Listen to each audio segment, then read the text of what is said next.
Another one bites the dust. Another one bites, another one bites. Because I'm Shigaraki, the leader of the League of Villains. And I say, fuck everyone. Fuck One for All Might, especially Deku. Fuck him and the Six Paths of Court, or Six Paths of Doom. Because I'm the boss now. This is my time to shine. Villain Academia, everyone. Villain Academia. Oh, I'm sorry. I didn't see you guys were there. Yeah.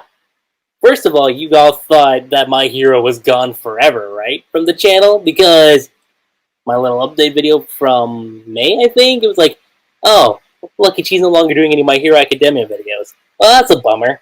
Nah. All I said is I wasn't going to live react to any more chapters because, well, you can thank Joint Training Arc for that. But that didn't mean I wasn't going to stop reading the manga.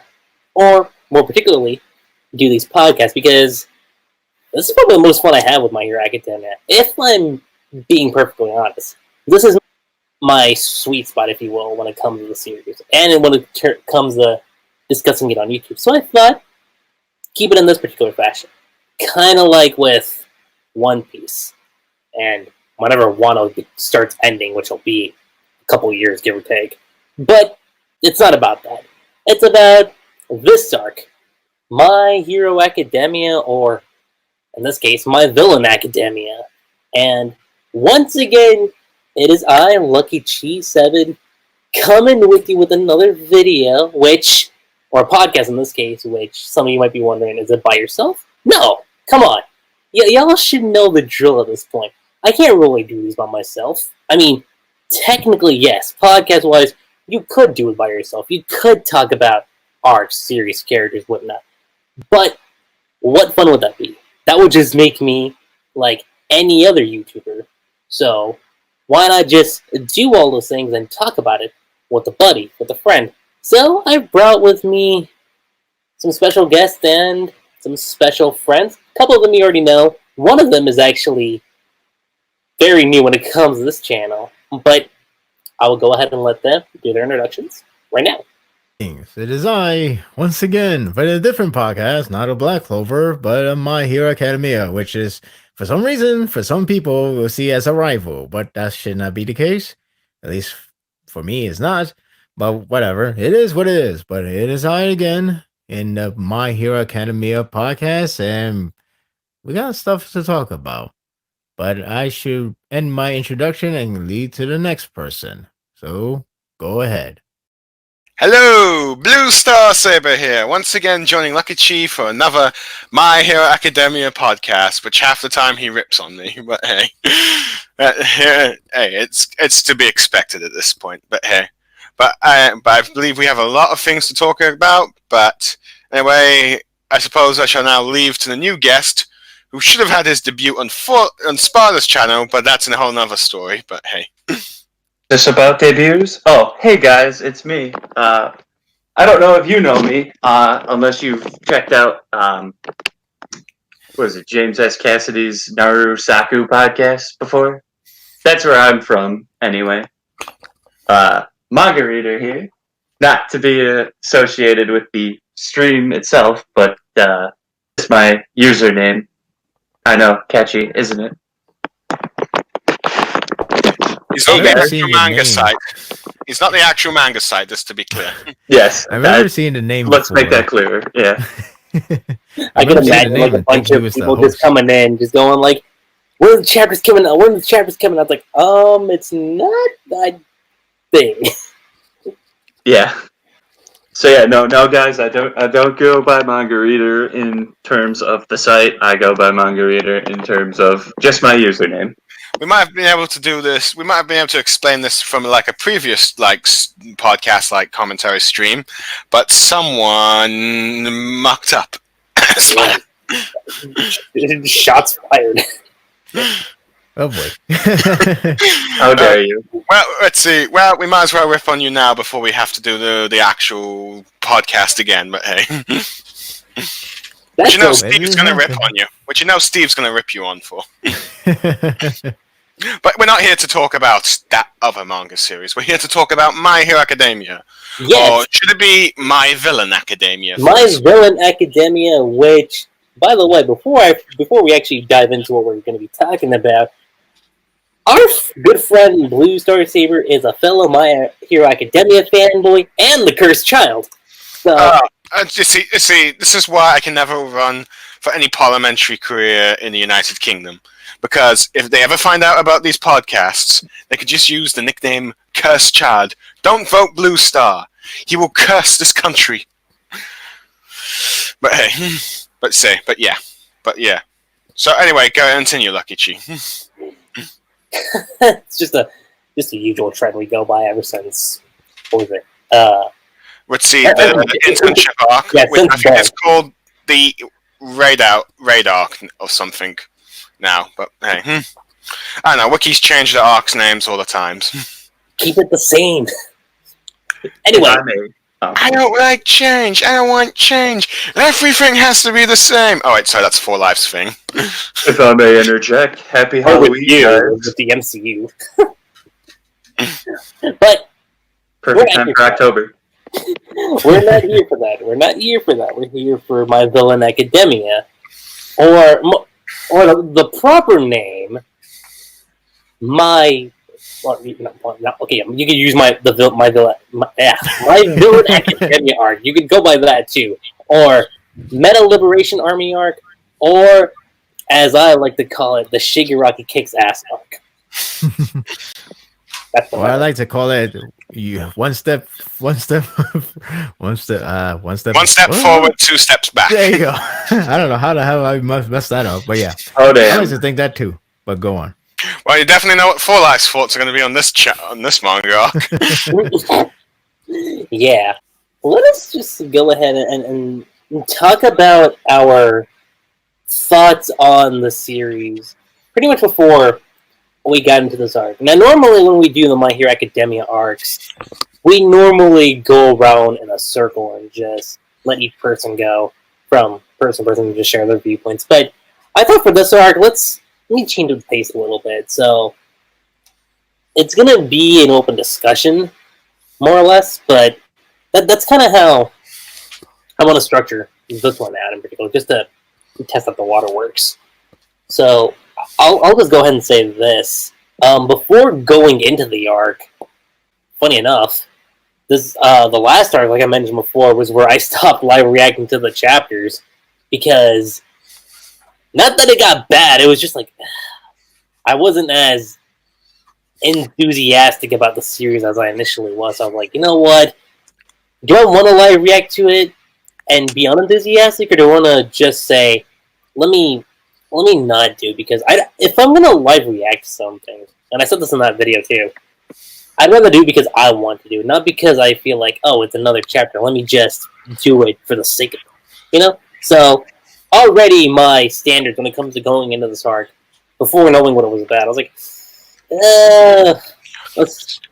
I'll see what it's like.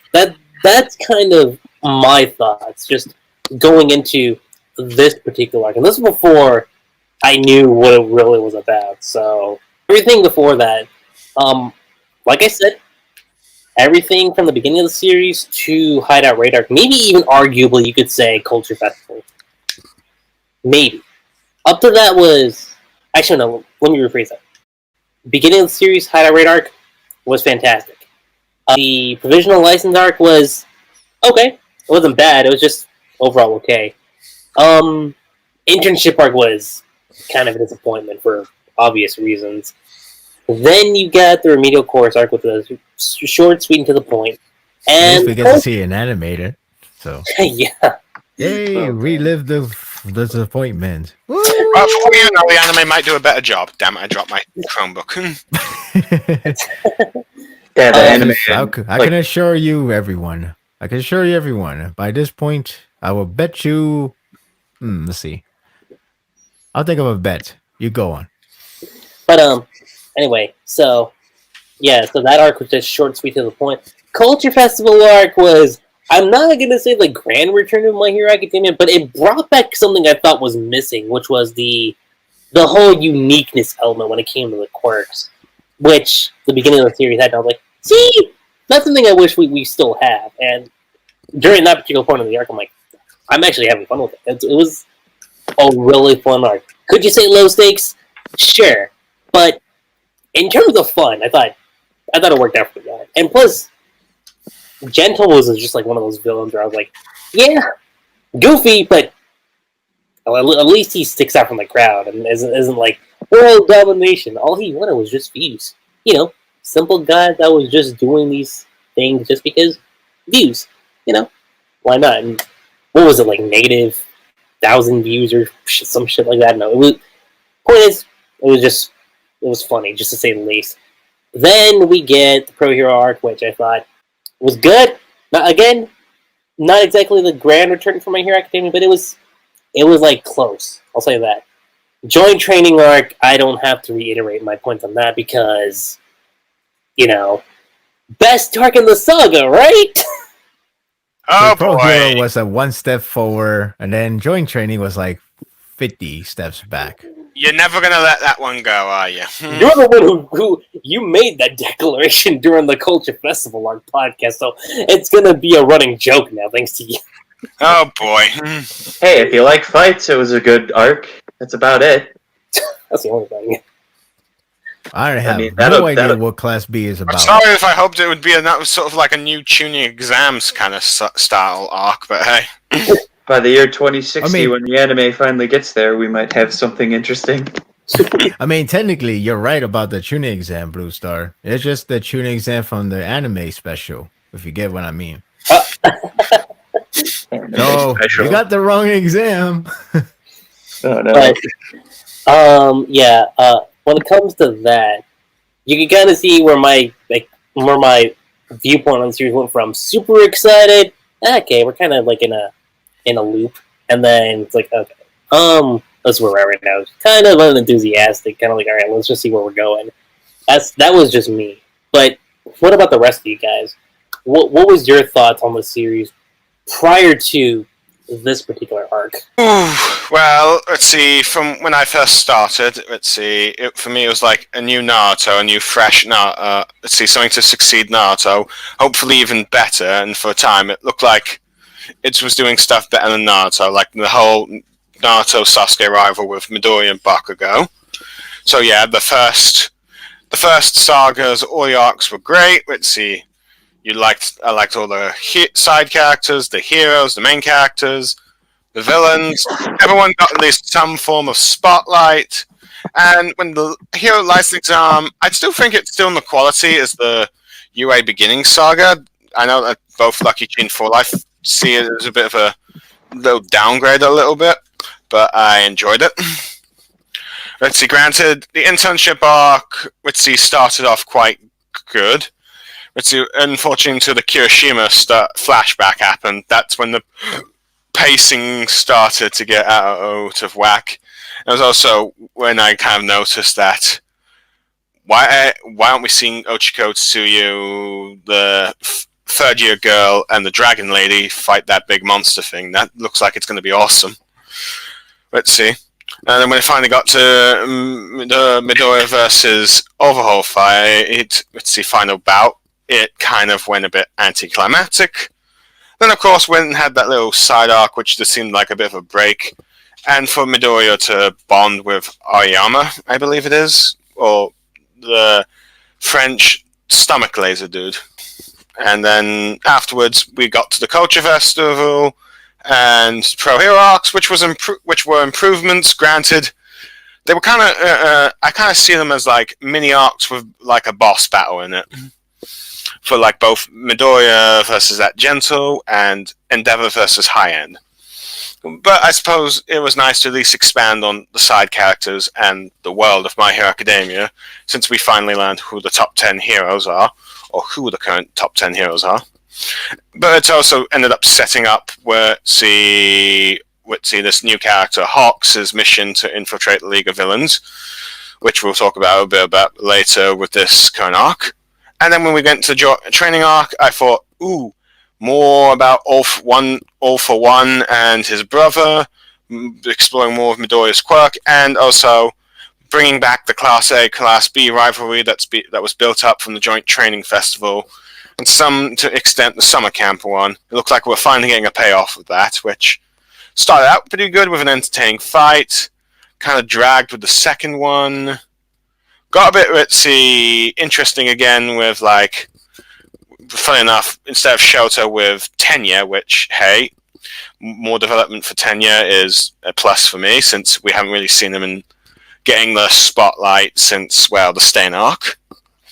And then finally, let's see, a quick, brief, enjoyable battle with Bakugo, even though his opponents were ineffective, really. And it kind of just showcased how OP Bakugo has become at this point. And then finally, the controversy with Midoriya, with the whole 6 quirk thing, which both Lucky Chi and 4Life are not happy about. For me, I'm sort of giving it a chance, but I will admit the arc did end up being anticlimactic, really. So yeah, I'm pretty certain hoping that this next arc would be a step up, which I do actually like that. Instead of focusing on Midoriya a lot, they've changed the focus onto the villains, which I thought was kind of nice, since I haven't really read many shonen manga that have focused on the villains, really, for like one particular arc. Well, the closest I would say would probably be Sasuke during his own solo arc hunting Itachi, though that's more of an anti-hero arc, really. And that had a bit of focus on Jiraiya as well. And which the other one, when he was more of a villain, was when he was in the Kage Summon arc, though that was more of a Team 7 arc as whole. Though granted, he mainly got the spotlight for that one. But yeah. So, enjoying the series at the beginning. Let's see, quality went down in time, became a bit of a habit, but I'm hoping the series will, get back on track. Which possibly still could, but hey, I think it's MangaReader's turn now. Wait, my turn? Yeah. Okay. Anyway, I'm just going to keep it short and sweet. I got into My Hero Academia because a friend of mine actually convinced me, as I tried to convince him, of One Punch Man. I know some people might not. Well, actually, they are kind of similar in the sense that you have 2 main characters who have some pretty OP level crap when things go right. Now I know the difference is one is already OP and the other one has potential to be OP. I was gonna say that, yeah. I mean, you guys already. I would have, not you guys specifically, but I mean our viewers probably already know the gist of everything. Deku power, working his way up from a nobody to a somebody. That was pretty appealing to me, so that's what got me into reading the rest of these arcs. I don't know really what else to say other than, I mean, progressively there's some, with all mangas, there's always peaks and valleys. Early start was pretty much its high for the time being. Then you came around, then it had some lows, which were some of the things my colleagues we're talking about here. Current arc, or not the current, well, yeah, alright. The current arc's starting pretty decently. We'll see where it goes. Hopefully it sticks on its path. But as for the arc that we're currently going to be discussing, I think it had remarkably some ups and downs within its own art, within the arc itself. This should be interesting. What do you have, Sparta? What do you have? The series always sucked since the beginning. No, I'm kidding. That's not true. Honestly, I remember. I don't recall that. To be honest, I'm pretty certain that's what many people who follow 4Life's channel and Tumblr think that. Yeah, I do get the idea that they probably think that that's the case, but honestly, that was never the case. The fact that I hated the series, I don't even hate the series. I don't even dislike the series. I just wish the series can bounce back to the glory day that happened since the first 100 chapters, pretty much the first saga. When I started the series, right? But like when I started the series, there was only a manga there. There was no anime announcement even. So I started the series when it was still at the what's the first arc called? School Festival arc? No, No, the very first arc? entrance Olympics? exam. I think it's the entrance exam. That would make No, sense. not the very Entrance. first arc. I'm at the No, I think it was called the entrance arc of some sort. No, I'm talking about the I'm talking The about school? the Olympics thing. UA. Oh, the UA Sports Festival? Sports festival, yeah. It was still during the time where the sports festival was still going on. So I guess you could say I was there before it was cool. But what I mean is that I got to see how the series progressed. I got to see how the series starts to shine. Especially where the moment where you have Ochaku going against Bakugo. And I remember saying this vividly at my blog page where I was reviewing, and I say like this could be interesting how they're gonna handle Ochaku because she is the underdog clearly, but the way they handle it was really good, and I really enjoyed that. Then the whole hype between Shoto versus Deku, it felt really good. It felt like it was believable. It was really hype, and I'm starting to like the series more and more. And I was really like, yeah, I can't wait to get the volumes. I can't wait to start collecting them. I was there around the time where the All Might versus All for One versus One for All. You know, it was epic. I was talking about it. I was reviewing. And I was following along. So it's not like, I just decided to hate the series. Anyways, that was it, the Naruto equivalent of Third Hokage versus Orochimaru. In a sense, yeah. It's like you have everything that makes people get Or part hyped 1. up. You could argue part 1 of Naruto. Right.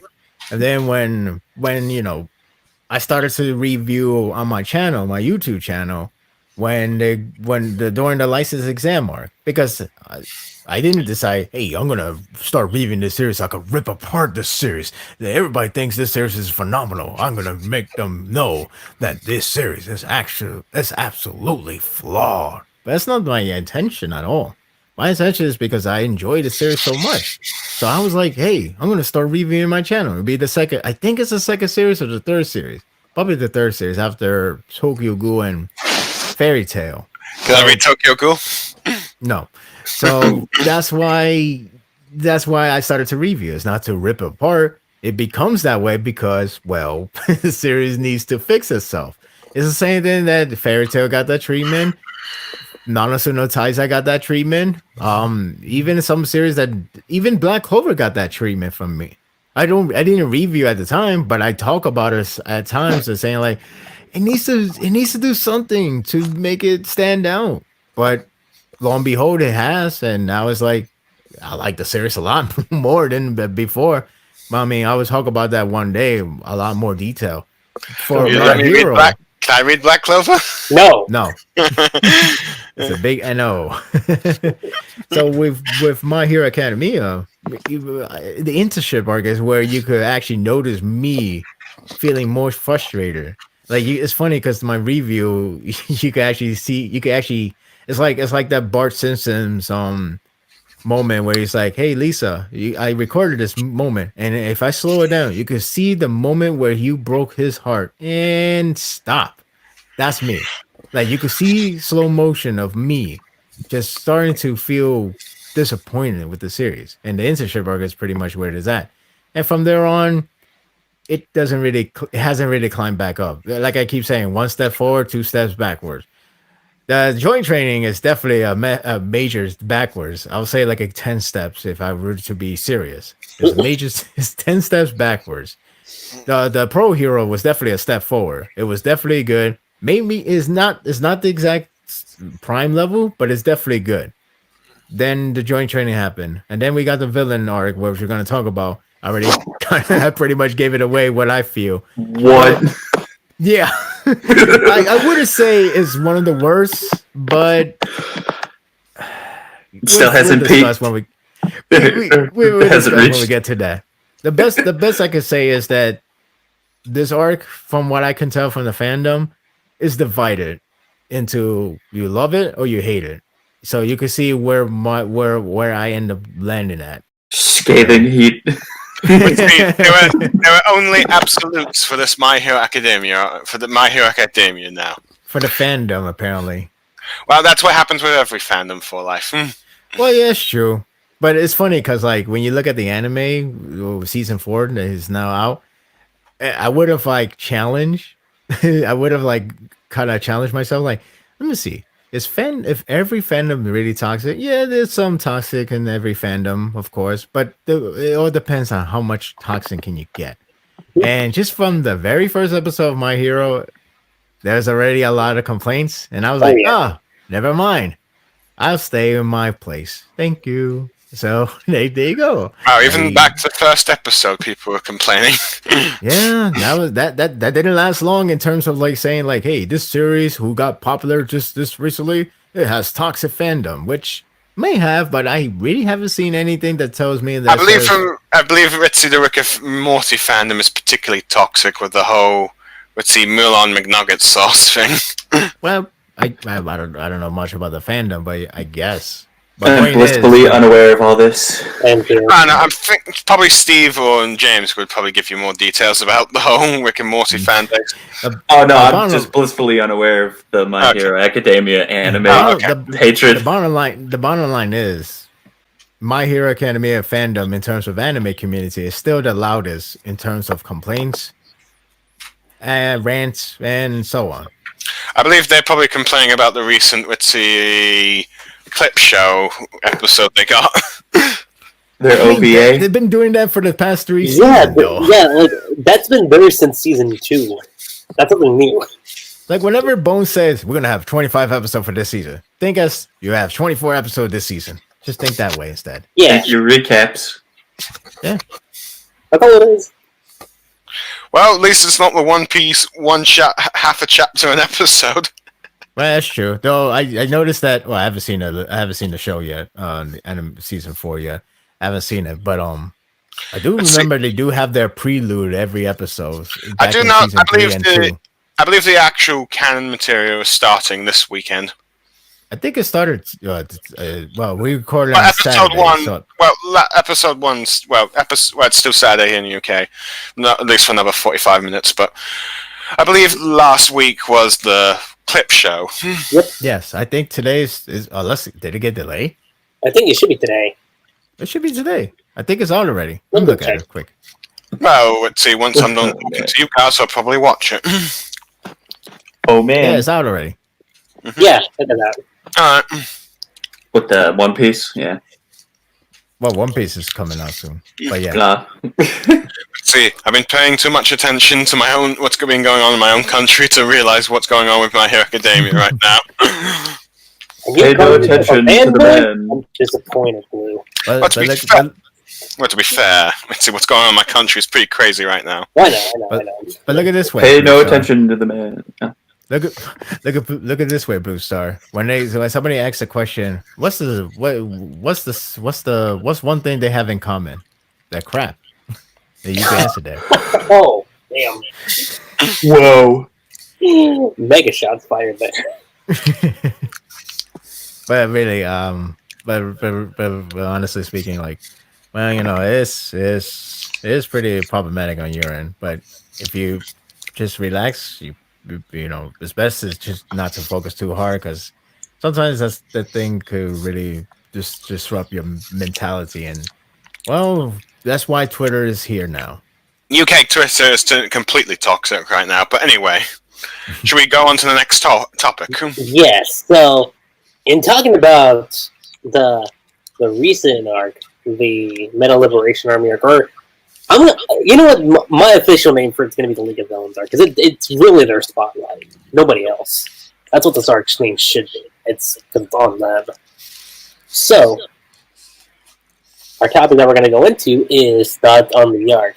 First, and that's going to be mainly the positive. Then we'll jump to the negatives.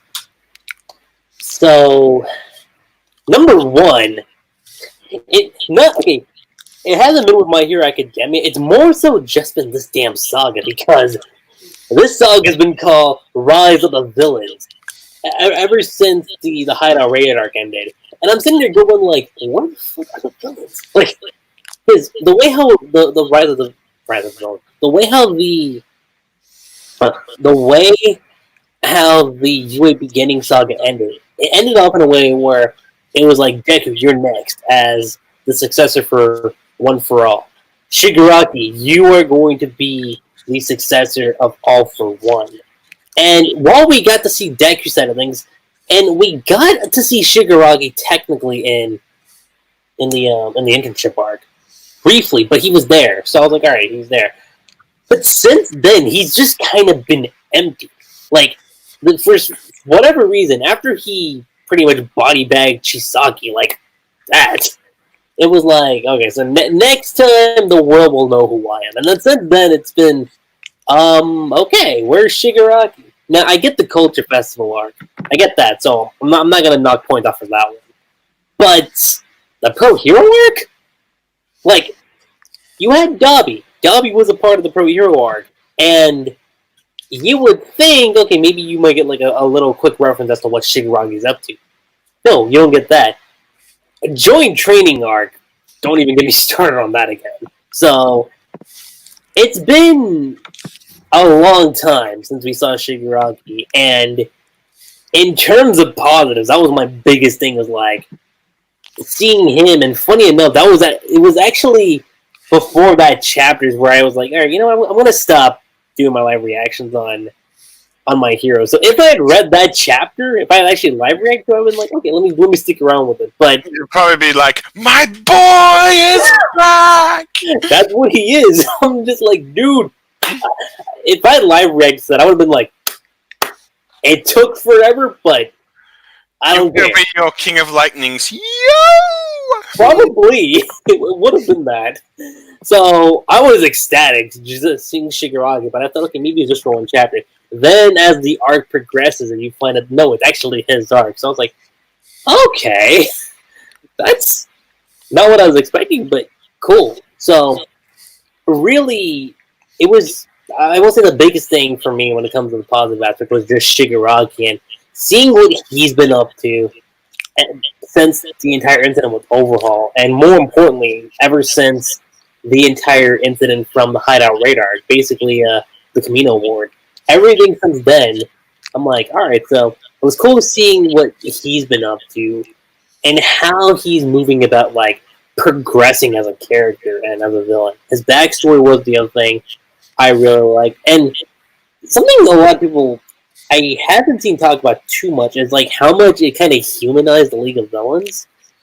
Like, again, compared to Joint Training Arc with Class B, oof. Most forgettable class in anime history, let me be honest. Well, the joint class arc was more focusing on the Class A students and a little bit of that C-class student, but go on. That's no excuse! That is no excuse whatsoever. Okay, look, Kendo is one thing. Okay, Kendo's one thing. I'll give Kendo a pass, but everyone else, though, again, you got the one character named Manga. Yeah, I've forgotten about him. Best character. Best character. The spotlight of Class B, am I right? But no. Yeah, so, Spinner, interesting. Cool seeing Dabi again. And just focusing on the League of Villains, focusing on... Shoot, I'm blanking on her name right now. Toga. There we go. Getting Toga's backstory, getting Twice's backstory. All that stuff around the League of Villains I thought was really cool. And that, to me, I think was like the biggest highlight of the arc. Just getting that, seeing them kind of like progress further after what they've been through. That at least has been for me in terms of where this arc landed. But what about you guys? Do I go first, or? It's an open discussion. We'll bounce it out. Alright, well, let's see. I was a bit excited for the Metal Liberation Army because this was something that was being sort of hinted at during the Sports Culture Festival arc, which mentioned this guy called BlueStar. Destro. Summary. I'm not doing summaries. I'm just trying to recap. Let's see, but fine. I'm just trying to do a little background. But Destro is one of like these three big villains that Gentle talked about. That was in. Let's see. One of them, of course, was All for One, and these two other guys who were considered the same stats as that guy. So, this must be big. So, yeah. And turns out it was like this big, ritzy meta liberation army of like these like this group of like sort of like political sort of like terrorist group who wanted quirk laws to be completely scrapped, where people can use quirks freely if they want, which seems to be based off of some group in Japan called the Takeite Noakia and Marvel Comics' own Brotherhood of Mutants. For those who want a bit of trivia of the Meta Liberation Army, so yeah. And from the looks of it, they seem to have like a big numbers. Even bigger than the White Zetsu army, from what I can tell. 116,510. Though granted, the number might have decreased a little bit given by the end of this arc, but hey. And we're getting the focus on the League of Villains. It seems like everyone will be getting focused. Stuff that was been building up to, such as Spinner getting a bit frustrated with the League's current whereabouts, the hidden partner of All for One, that doctor who looks like the same doctor that inspected Midoriya from Chapter 1. There are a lot of conspiracy theories and theories just on that character alone. And the Gigamechia character that was promised back since the internship arc, that would be appearing to Shigaraki since Kurogiri was captured, which is a bit of a shame that he was captured, but hey, it seems like they found a new teleporter with this like no move thing, but hey. So yeah, so pretty much the setup was this Meta Liberation Army who sees the League of Villains as like a nuisance and a threat to their plans, and the League of Villains on the run, trying to rescue their associate, Giran, which in many ways, perfect bit of setup. You had your matchups. You had your matchups all set and going, and during which you got some quite good backstories for some of the characters, particularly Tomura and Twice and Shigaraki, which have probably become recurring favorites ever since they were introduced in the summer joint arc, and who would probably continued further use of popularity since they were used in the internship arc. Granted, yeah, I'd say the highlight for me in this arc would be the Shigaraki backstory, in which you see his life as a kid with his family, his Namashima's son, who was a bit of a, due to being abandoned by his mother, ended up being despising heroes, and therefore did not approve of his son's own desire to be a hero, which led to probably the darkest backstory I've ever seen in a villain in any shonen manga. Unless you count Attack on Titan. Yeah, Sparda, do you count Attack on Titan's backstories being darker as shonen? Well, it is shonen, so... Okay, but yeah. Fair enough, but yeah. Crazy. But you got a sort of backstory which is probably on par with some of the more darker Attack on Titans, but with Tomura Shigaraki. So yeah, for me, that's what I enjoyed about the arc. The focus on the villains, which you don't really get in Shonen Jump, I guess, unless you count the times when Kishimoto focused on Sasuke. Though granted, he's more of an anti-hero. I'm done. So, For Life or MangaReader, you can go now. I guess I'll go. I thought it was so open we're talking about discussion. like the pros, you're saying? Well, yeah. I'm surprised that none of you were talking yet. Oh, yeah, it's fair enough. Is it pros? I thought it was just thoughts on the arc first, but I mean, I guess. Didn't we do the thoughts on the arc? No, wait. I think, thoughts on the arc. We're doing both positives and negatives, but hey. Yeah, what? It started off promising, like every other arc. Started off promising, and then just derailed by the time after Twice Flashback. After Twice Flashback, it starts to derail. And when you look at the overall, it's rather funny, because, like... I think it's supposed to talk about the positives for life. Oh, I'm sorry. Okay. So the positive. What? We get to know more of the characters, because we need to. It's been over 200 chapters by that point. It's been 200 chapters that we don't know what's their motive, what's their intention, what is their idea, what's their approach, other than being a villain. but now we got to learn more. Well, we know twice already, but we got to learn more of twice, and then we got to finally learn on Toga's and Shigaraki. We got to understand their background. I know a lot of people don't like the fact the main villain is an edgelord, but it is what it is. You got to deal with that. But I still enjoy the backstory. I'm a little skeptical on certain aspect that hasn't been covered, but it seems like it's reserved for later in the future, which will remind me of Naruto and its masterful meme of all time, which has to do with, despite doing everything you have done to my life, I still like you. Let's just put it that way. But anyway.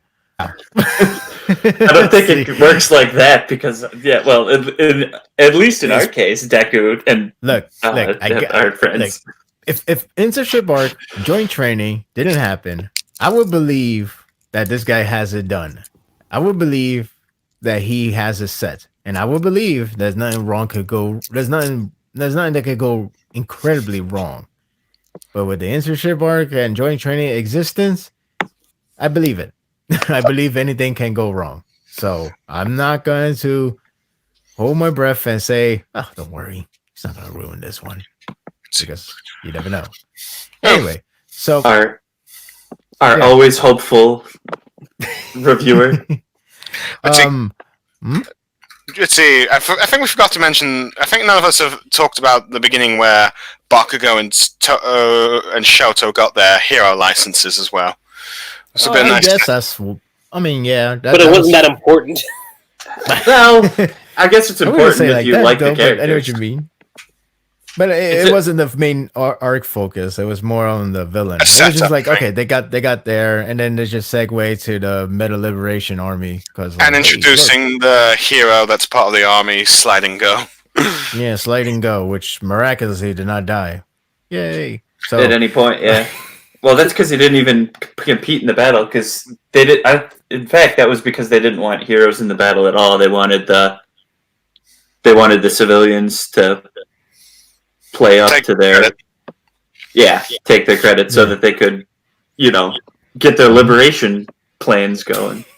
Yeah. So yeah, I like the fact they do explain the characters. I like the fact they explains a lot of other things in the background, like how they got this high end, how they got their new transportation, how they like how they segue to the point that Dabi meets up with Hawks, like how this all come about. So you started to see everything there. Once the arc gets going, it starts fine when the action kicks off. I mean, the idea of villain versus villain sounds intriguing because, hey, it'd be like watching a hero versus villain. Only in this case, anything goes. That means if somebody dies, they die. Huh? Villains are allowed to kill each other. Right. The villains are allowed to kill each other, which is going to be funny to talk about the cons, but we get to there. They're allowed to kill each other. There are more brutal stuff. There could be more brutal stuff, like maybe the level of Hiden and Kagazu, or even the other shonen series like Yaiba, Chainsaw, Attack on Titan. Well, maybe not extreme, but we'll see. Because a lot of people likes to put it in a bubble with saying like my hero is super dark. I'm like, oh. Even when Sasuke went villain for the Kage Summit saga. Or even the early days of Naruto. Early days of Naruto, everybody was cold blooded, even the kids. It's like, I'm gonna rip your arm off. Well, yeah. I'm 12-year-old, by the way. The part one days, dude. Part 1 days. Yeah. Part 1 days were brilliant. I just find it kind of interesting that the Liberation Army is, I guess it's a villain group based on the novel, the My Hero Academia's premises. But funny enough, I mean, what they talk about kind of makes a lot of sense if you look at it from an out-of-world perspective. Mm-hmm. Well, yeah, but it won't make sense anymore after the arc is done. Well, yeah, I mean, they kind of gave up mid-arc anyway, but... yeah. But, it has some fun moments, and I think that's all I got. Oh, the backstory. Well, his backstory it connects to what I just said earlier. I guess so, yeah. Yeah, that's all I got. I mean, I'm just going to combine thoughts with positives, I guess, because I didn't even know that we even already talked about thoughts on the arc. What? I was going to say, yeah, this arc started off pretty interesting enough as it is, because we had a guy that was actually in, like, what commercials are show business, wouldn't you say? Oh yeah, he was like a clothing company that designed quirks for, let's see, ordinary citizens with like anomalies, such as if you had 4 arms, we have clothes for that. If Yep. you're slimy, we have clothes for that. If you have like, let's see, 5 eyes or something, we have that. Yeah. So you got a public figure guy who, behind the scenes, has this ulterior. Yeah, I can't even pronounce it right now. Yeah. Yeah, that guy who, as I was saying, personally, what they're trying to get at makes sense out of world. In world, it doesn't, because they have this whole idea that heroes should be restrained. They shouldn't be able to act on, which seems kind of weird for, Granted, especially, yeah. Granted, I could see our governments doing something like that if people developed powers, but hey. It's just kind of funny because, I mean, All Might's very first, inspiration for giving Deku his powers was the fact that he thought he acted first before thinking, which he ended up getting berated for, so I guess that was kind of funny. But you'd think in this society that heroes would be able to interact or act immediately without having any form of supervision, but whatever.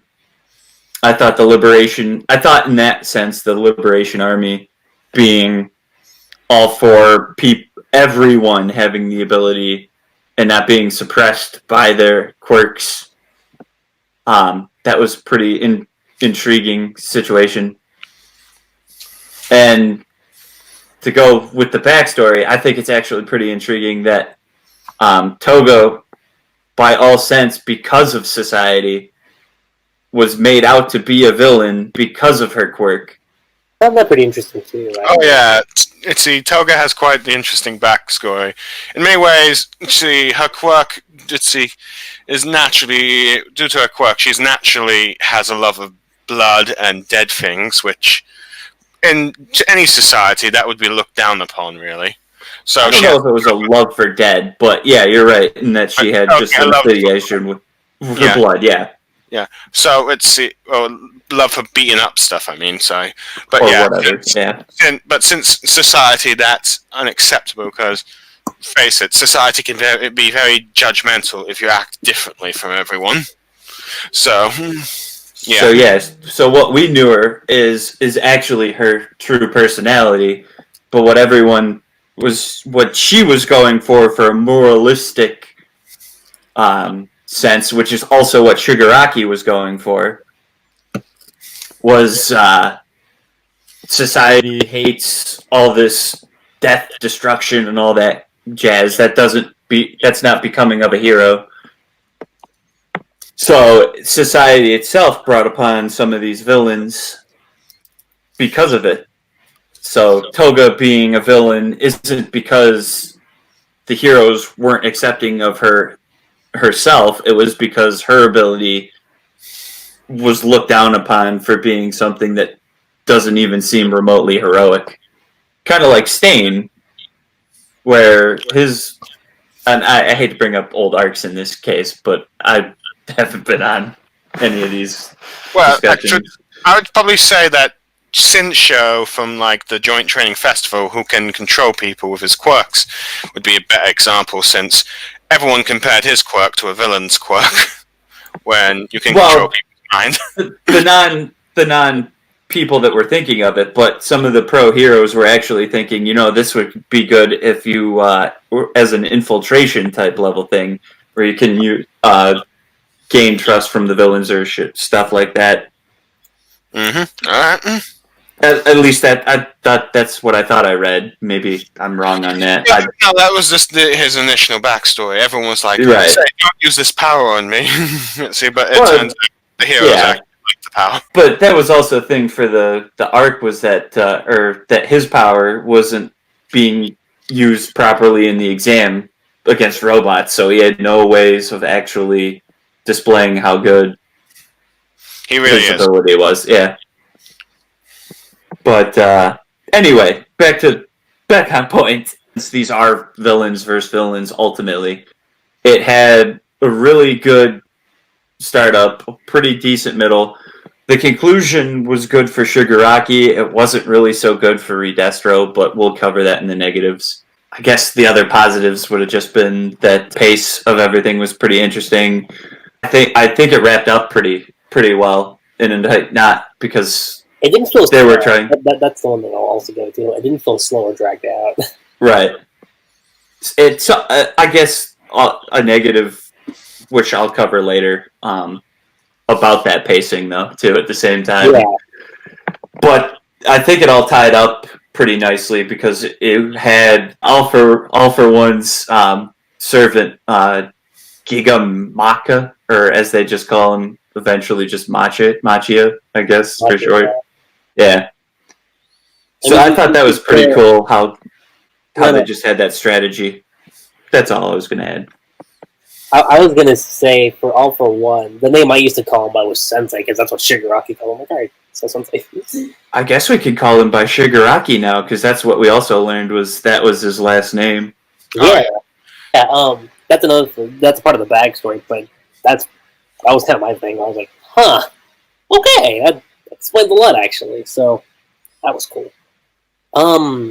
It would explain why he had so much. It would explain why he had so much faith in All For One. Yeah, because of how everything turned out with his life.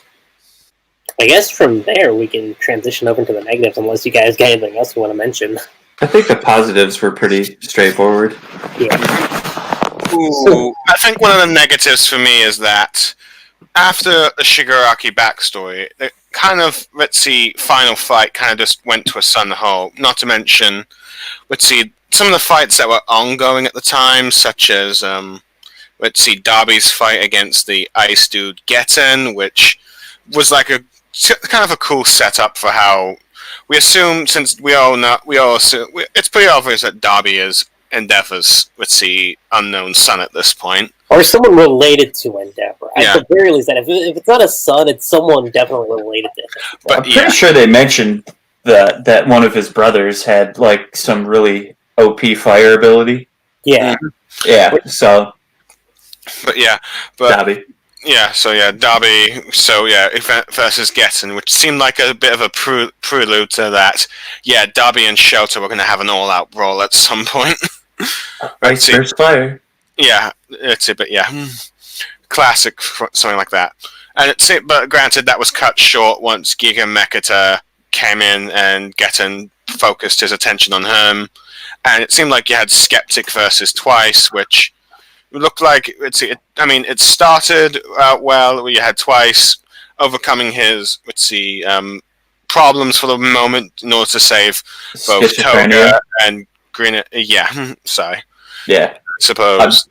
But yeah. And it looks like they were going to continue the fight in a more personal style battle, but that was cut short since we didn't really see him again afterwards. And it looked like you were having the politician versus Spinner, who was sort of the point of view character of the arc, but we never really got to see him. We didn't really got to see him evolve. Since Toga, Twice, and Shigaraki's abilities evolved. Well, Shigaraki's didn't really evolve. They just reawoken. Turned back to what it was originally. Yeah. Thank you, suppression. But hey.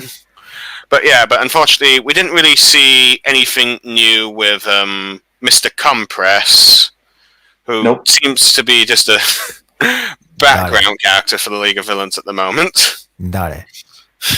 If you think about it, we only had one evolution, which was Toga's ability. Toga can now use the quirks of the people she copies, which, if she tries to copy Midoriya's, she's going to be in a world of hurt, but who knows? It's only the people she loves. At least that's how it's worded right now. Yeah. If she loves the person and she takes a sample of their blood, then she can use their ability. So. Oh yeah. So in other words, we're probably going to get an eventual Ochichiko versus Toga battle, but who knows when. But yeah. When? I have no idea. But yeah. But It'll at be this her point, first and only battle. let's see, Toga. But pretty much so far, Toga has more development than the main heroine, which is kind of sad. But hey. Yeah, Blue Star. But anyway. But yeah, Spinner didn't really finish this fight with like the politician because it looked like it was going to go somewhere, but didn't. But yeah. Well, Spinner was just an all-around disappointment in the first place in this whole arc. Yeah, I mean, it looked like we were getting some major focus because he was finally questioning like Shigaraki's, motives and all that stuff. Granted, he looked like he was starting to get won over by Shigaraki by learning a bit more of his backstory, but unfortunately, due to the fact that the arc kind of abruptly ended, he became a complete follower, just like Redrestro and Gigamechia thing. But yeah, moving on to but that's mainly just but yeah. He compared himself to the politician. That's all I was going to say. So he took on the support role. But yeah. But I think the biggest disappointment is the villain Destro himself. When we're introduced, he's got a happy-go-lucky side, but when he's angry, we can see he can be quite dark, as he killed the assistant manager or something, when he mocked the Liberation Meta Army's thing.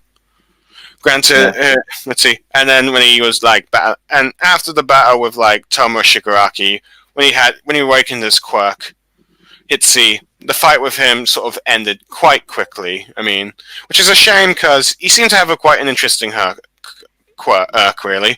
I mean, it was pretty much a Hulk-like quirk, but instead of anger, stress, which is a bit unique. It's a nice spin to it, I think. Well, midway through, I was going to say midway through, he said that fear and anger both empower anyway, so it was like, whatever. But it was mostly just stress. But yeah, and then and when it looked like Shigaraki was going all powerful, he was like Mecha mode. Unfortunately, that did nothing, and his legs are now cut off. And due to the fact that, it seems like the arc was wrapping up a bit.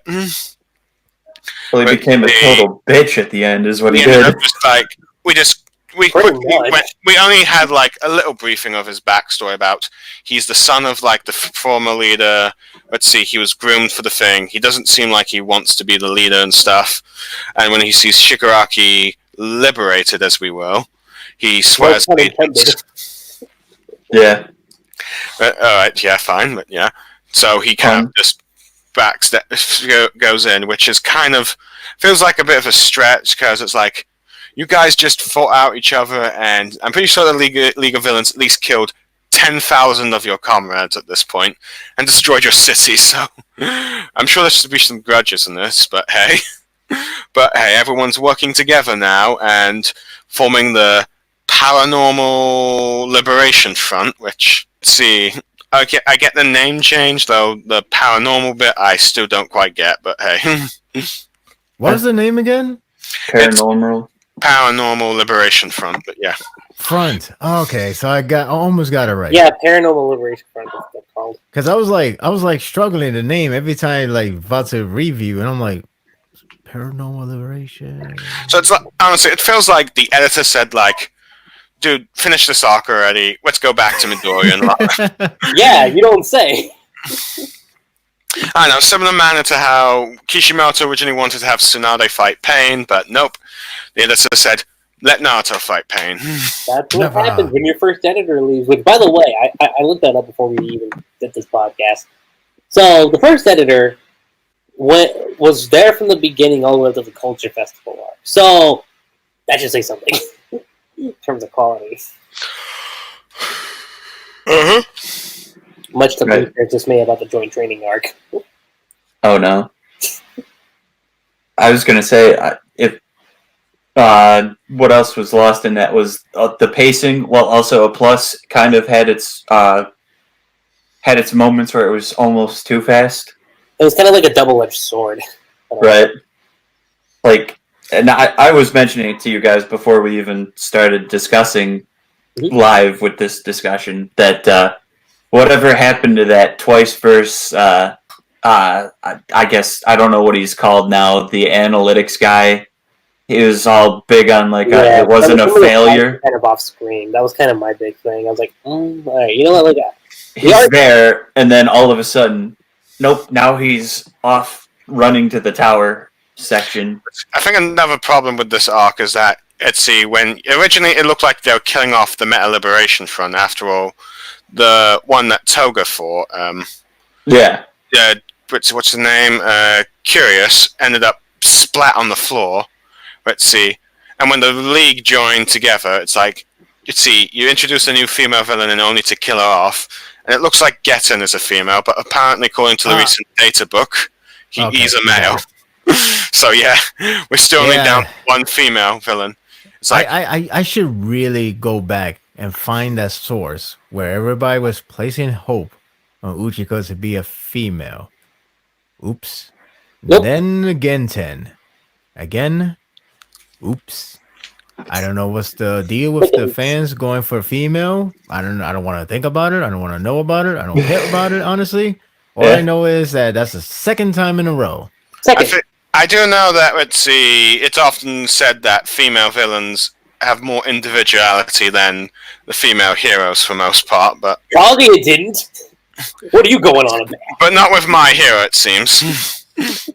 I was just going to say, being a teen male shonen, maybe they just feel like too many female characters wouldn't make too much sense unless they're there for appeal. Yeah. You're doing what Oda has been dramatizing for the past 4 years, 5 years. How long this series has been on, so? 5 years. It's been 5 years, actually. Yeah. You're doing what Oda has more or less exaggerated, even though he still does things. But I was kind of referring to US comics, really. Here, US comics, they often say that the female villains have more individuality than the female heroes, who usually end up being male counterparts, like Supergirl, Batgirl, etc. But I don't know. That's another discussion. Also, we are 1/3 of the way through Naruto's run. Okay. Thank you, War Arc. That was 195 chapters. Who knows? Depending. You get crack? Good God. Well, it started at 515, and the series Isn't ended that at 185 then? That's 185. I'm sorry, what? That's 185 then. You said 195. Oh well. 185. My mistake. His math was off by 10 chapters. 10. Too bad they needed those 10 extra chapters. But anyway, yeah. But honestly, I think this arc could have used another 10 extra chapters, to be honest. 10?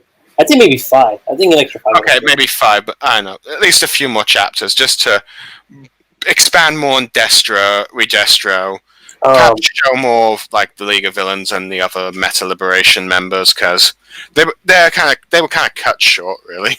I mean, I know they were just set up to improve like the League of Villains. I mean, Curious is the best example. You only had like a brief flashback of her. I just find it hilarious that if Genten was a female, it would have been super hilarious, but like, Kohi might be thinking, oh crap, I just killed off the only female villain that is not Toga. Genten is not revealed yet. I got it. Gotta make her a female. I gotta do that now. By revealing the mask, have a long hair, because everybody think is either female or the so-called trap. I don't know where that come from, but that's just how it is, the anime community. And presto, I got it. Oh yeah, and I'm surprised he sticks to the male. So maybe the next volume cover will have some other female character. I don't know. Hey, the new movie's supposed to have a female villain, I think. Unless the mangaka decides to retcon the data book and just say, nope, it's female. Hey, I keep changing my mind. Would be so proud. Retcons. But hey, but it did confirm that 13 is female as well, the data book, since there's been debate on that as well. Wait, who? The hero 13, the black hole one. There was debates on whether or not he was male or female. Who again? 13, the black hole. You remember from the The arc. Oh, okay, yeah. The villain attack arc. Yeah. Yes. I don't know why they're called 13. It's a she, apparently. Is it she, you said? Yeah, just as the data book revealed that Getten was male, it revealed that 13 was female, because fans apparently couldn't tell since spacesuit and all. Did it matter? I think it was just a living personally, I thought they were just a living black hole, which I thought was why there really wasn't a gender at that point. It would have been interesting that way, but I guess not. Well, whatever. I guess they're female. It doesn't really matter, honestly. It doesn't really matter. I just find it hilarious because this is Kohi, where he seems to like to draw them for more of that, eye candy. more of a visual. Yeah, eye candy. Let's go with eye candy. So then, actual character at the time being for now. You'd think there'd be like. I was just gonna say the way you're describing it. Yeah, no, they're just pretty much treated as isekai. Well, not isekai, because I mean every female going for the protagonist. So yeah, I'm wrong there. But see, at the moment, Deku pretty much became a protagonist isekai edition. So there's that. But at the moment, it hasn't gone to fairy tale levels of eye candy yet. But hey, yeah, I was gonna say there's like no fan service chapter yet. You know, where they do something fan servicey. I mean, there was that one time. Yeah, in the summer training arc. I was going to say there was that one panel, but it was brief. So yeah, Isn't it odd that Naruto never actually had an arc based on the beach? That's so weird. A beach episode. Let's see. Well, to be fair, Kishimoto never really did eye candy unless it was Naruto's sexy no jutsu. Because he wasn't good at writing them. Oh, fudge. Well, you could argue that, let's see, the eye not using his female characters for eye candy was the only positive trait that Kishimoto did to his female. Damn, Blue. What? Wow, Blue said it. Way to go, I didn't say anything like that. Yeah, I know. I was just joking, but Blue went there. All right, fine. Everyone boo this man. What? So what? You're saying you want Naruto to have eye candy? No, but I could definitely tell Kishimoto was being reserved when every other Katsuki member got their wardrobe stripped off because they were fighting a hard battle. It was a tough battle. Oh man, explosion! Oh damn, I gotta rip off this robe because this battle gets crazy. For Conan, hey no. Well, apparently you're not getting your fan service. F off. Apparently, according to the let's see third data book. Let's see. When not having the cloak, she's quite the figurine character. Yeah, we saw that. Yeah, but you could still. It doesn't stop you from doing the same trend as every Akatsuki member. She so happens to. I'm not saying she has to do it, but when things get rough, I think it was like. Dragon Ball. I feel it was kind of. I think he tried to make, let's see, her wearing the Akatsuki, dying with the Akatsuki grab on symbolic as. Yeah, lucky for her. So it works. Well, that's apparently what the Naruto Collection phone app is for, or whatever. One of those games where they have like all that fan art level, or I guess it's official art for characters in more sexual appeal. Yeah. Well, if you're going to get eye candy, you either do it by fan art for Naruto or a specific endings for Naruto. You said phone games, right? Yeah, there's phone games for those. Yep. Yeah, you're right. I heard something about that. I was like, whenever there's summertime, get your gyms ready. Wait, were you gonna say something, Sparta? I was gonna say the irony is you could try to get eye candy from My Hero, but it won't be allowed from the fan base anymore. I think they've pretty much got sick of it. I mean, they're pretty much sick of Mineta now. I'm pretty sure they've always been sick of Mineta. Yeah, but I think at this point they just can't stand the guy now. I just think it's different time, different world, but whatever.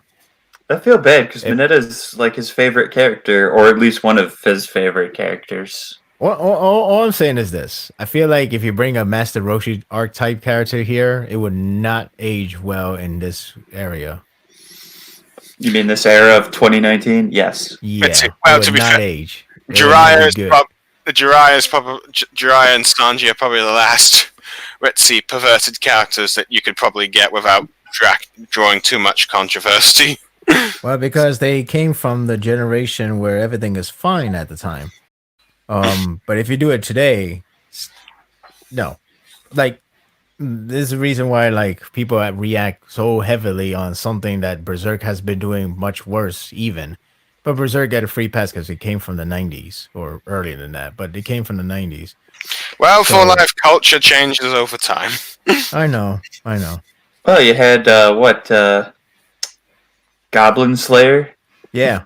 The reaction is pretty much what Berserk could have gotten, but it never did. I mean, it did right. in terms of like entertainment level. Like, oh my god, this arc is incredible, but it's so messed up. You're but right. Today's is like, nope. I'm going all the way to Japan and fight that director right now. But he just direct things. It's an adaptation. Hey. No, I'm gonna fight him. Anyway, going back to my hero, just to give my thoughts on the negatives, because I didn't really get a chance to talk that much. I'll just say this: Registro was the biggest disappointment. Holy shit! Biggest laughable disappointment I've ever seen. He should have died. He's being saved for something, unfortunately. He and his team are upgraded from being a fodder to the villains to being fodder to the heroes. But go on. He pretty much went, I pledge myself to your teachings. And I'm like, okay, number one, good job. Bow down to Shigaraki. Number two, I'm like, really? Let's see, of all the villains... No, booster, wait. It's like, of all the villains that you could have, let's see, kept on, Stain, Overhaul, Gentle... You stick with this guy. Okay, Gentle wouldn't make any sense. So don't even. Yeah, because he really established it so that he said, "No, I don't associate with the villains. I may do villain act, but I am nowhere near like those villains." So he pretty much is like, no, I was making a joke. No, I know that. But well, granted, maybe muscular would have been a better one. But he was a one-off thing He was a one-off thing because he was very coincidentally associated with the arc they were in. Like, my parents got killed by this guy named Muscular. Man, I hope we don't meet that guy. Hey, he's right I didn't even know the name of the guy. They just knew the appearance. Yeah. But I just find it funny how he coincidentally ends up in that very arc rather than like, I'm going to find that guy maybe in 4 arcs later. Oh, he's right here. All right, cool. We're going to take care of him. We're lucky. But yeah, like, just to say this, like, Redestro, biggest disappointment. I mean, look, my thoughts on that was just, like, he had potential, and wow, was it wasted. Wow. I like to think his father is rolling in his grave and saying, why? I don't think is he his father? I thought he was just, like, some relative. But, oh, well, it don't matter. No, he's the father of the... Redestro he's the son of Destro. Yeah, they said that... Right. And instead of going Destro Junior, they went with Redestro. Just Redestro. Because you get it? You do it twice. Yeah. I see what they did there. Redestro was a joke. Even up to this point in the latest chapter, which I'm not going to talk about just yet, since that's for the next arc. Meta Liberation Army arc as a whole was a joke, which is why I'm like, this is the League of Villains arc, not the Meta Liberation Army arc, because in many ways, they just ended up being the new White Setsu army for the villains to recruit. Crusties, best word I want to use. Or you sound like Foreverworld there, Lucky Chi. He used to use crusty on characters he didn't like all the time. I don't give a shit about that. It is kind of interesting that, well, it was technically 100,016 and odd people. It was, frankly, 5 people versus 5 people, essentially. Let's see. Granted, I get, the need of, like, giving an army to the League of Villains, because you want to make them threatening, eventually, and stuff. Though, granted, it seems like they got twice. The other way around. In many ways, it seems like they got that. It seems like twice as new upgraded abilities was to be the reason to be the stand-in. Like, you have all these twice henchmen now. Yeah, we got like the Jubei clones which very coincidentally happened when all the ninjas decided to barge in, and coincidentally has Sakura get a power up. But who am I to judge? Well, this is what happens when you wipe out most henchmen in Edo Tenseis before everyone gets a spotlight. But yeah, that's another thing. Was that there were a bunch of jokes, off-screen fights. I mean, not much needs to be said there. And the final fight, I'll say this: it wasn't bad by any stretch of the imagination, but it did go by quick. That's my negative when it comes to that. What? I could see what Cody was trying to do, but it went by quick, super quick, in my personal opinion. Once again, what? Overall, that's kind of my negative when it comes to. See, one thing I haven't really talked about the arc is like the side plot with Hawks. What do you guys make of it? Like him possibly killing Ritzy Best Genius just in order to further infiltrate the League of Villains. Lies. Well, I mean, what he wanted to prevent this from happening in the first place, or at least based on what he was inner monologuing when he arrived at their grand reveal of the paranormal liberation. Yeah, pretty much. It's like what the heck happened while I was gone? But I mean, that was so subplot that he really didn't appear till the very end of it in the first place. Yeah, pretty much the final chapters where he showed up again. I was like, oh, he's here. So, fair enough, just a small build up then, but yeah. Right. I mean, I think they're going to tackle that more in the what's going to be this current arc anyway, because I think that was the transition from in the first place from this arc to the next. So, speaking of transitions, that's pretty much our viewpoint on the negatives when it comes to the League of Villains arc. That's what I'm calling it. We was talking about negative. There's more. Oh, Full Life's got more to say. Oh, you got more? Forget you. What the hell? Forget you. Huh? I said forget you. Well, Full Life, you might as well burst out all your feelings now before Lucky Chi changes. Yeah, all right. Well, here's the thing. I know a lot of people are divisive between love and hate. I mean, like, personally, there's always a middle ground, but a lot of people don't want to believe in middle ground anymore. But if you want me to choose a side, I guess I will go on the hate side. I don't think this arc is the worst. I don't think it's the worst arc of all time. But I do think it's a letdown, as well as the third least best arc, or the third worst arc of the saga. Mainly because you start off pretty promising with the villain versus villains going to happen to be the focus, and that's interesting. That's different. That's a different approach within the series. Then we start the villain saga. We start the villain arc right away. As soon as they're like, well, if you've gone too much, you guys sleep. We're here, man. They just threatened us with a satellite that could track us forever. Well, I guess we go to them and fight, and the arc just start off right away. So it was very quick that how it starts. Then when the first battle with Curious and Toga, it showed the promises of what the villain versus villain can do, and that is get lethal, get bloody, start the killing. Unfortunately, that was the only time. So it's hilarious to recap and think she is the only named character that has died. Everyone else survived. And it doesn't seem like everybody's trending back. Oh, I got a ring. Well, I guess you gotta wait on that negative. That was a very short extra add-on of negatives, but very insightful. But I don't know what else I was actually going to say there. You see, Sparda brought the silence. He dropped the mic. That's what he did. Oh yeah. So, should we move on to transition to the next part, Lucky Chi? Wait, actually, the funny thing is, the bit that he was talking about was more so like on the overall thought on the arc, which it's funny that I bring this up because I remember at the end of the joint training arc, I made a declaration saying it'll be an improvement over that arc, but it won't be the comeback arc, and I was right. I was right 100% on that. So, it's not the worst arc. I'll say that. It's not the worst arc. It's not the absolutely greatest arc. And it's at least for me, it's not the comeback arc for My Hero Academia. My negatives actually kind of explain why it's not.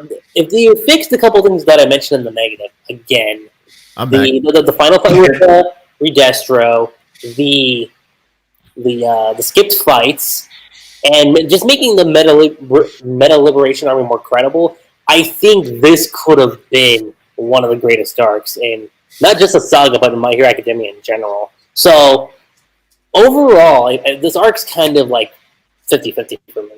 It's got its good parts and it's got its bad parts. Damn villains always get the best stuff. Mm-hmm.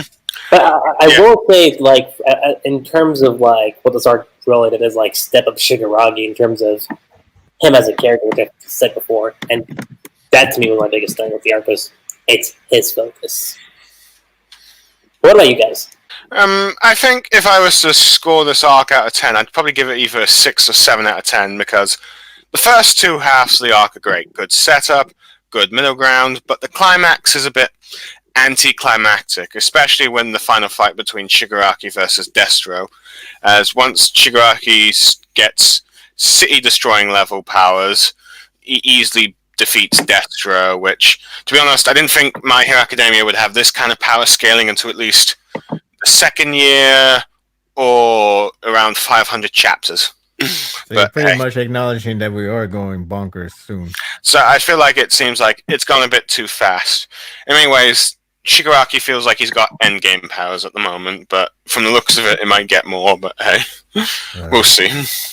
Oh, I'm going to be interested to see what that power-up that he's talking about to where he can supposedly get all for one. Or, one for all. One for all. Why do I keep doing this? Dang it. How dare they make this so complicated? Let's say all for one and one for all. It's so weird because it's like inverted. I mean, I think someone said it once. Like, one for all only has one person who can use the power at any given time. Of course, you can transfer it off to someone, but then you lose that power. Where all for one has the ability to give anyone power or take it away. So I guess that's where that comes from. But it's just like, damn, why is this inverted like that? Ultimately, I don't know, but hey, but yeah. Like I said, I'd give this arc a 6 to 7 out of 10. I feel like the backstories of the characters were good. Let's see, focus on the villains.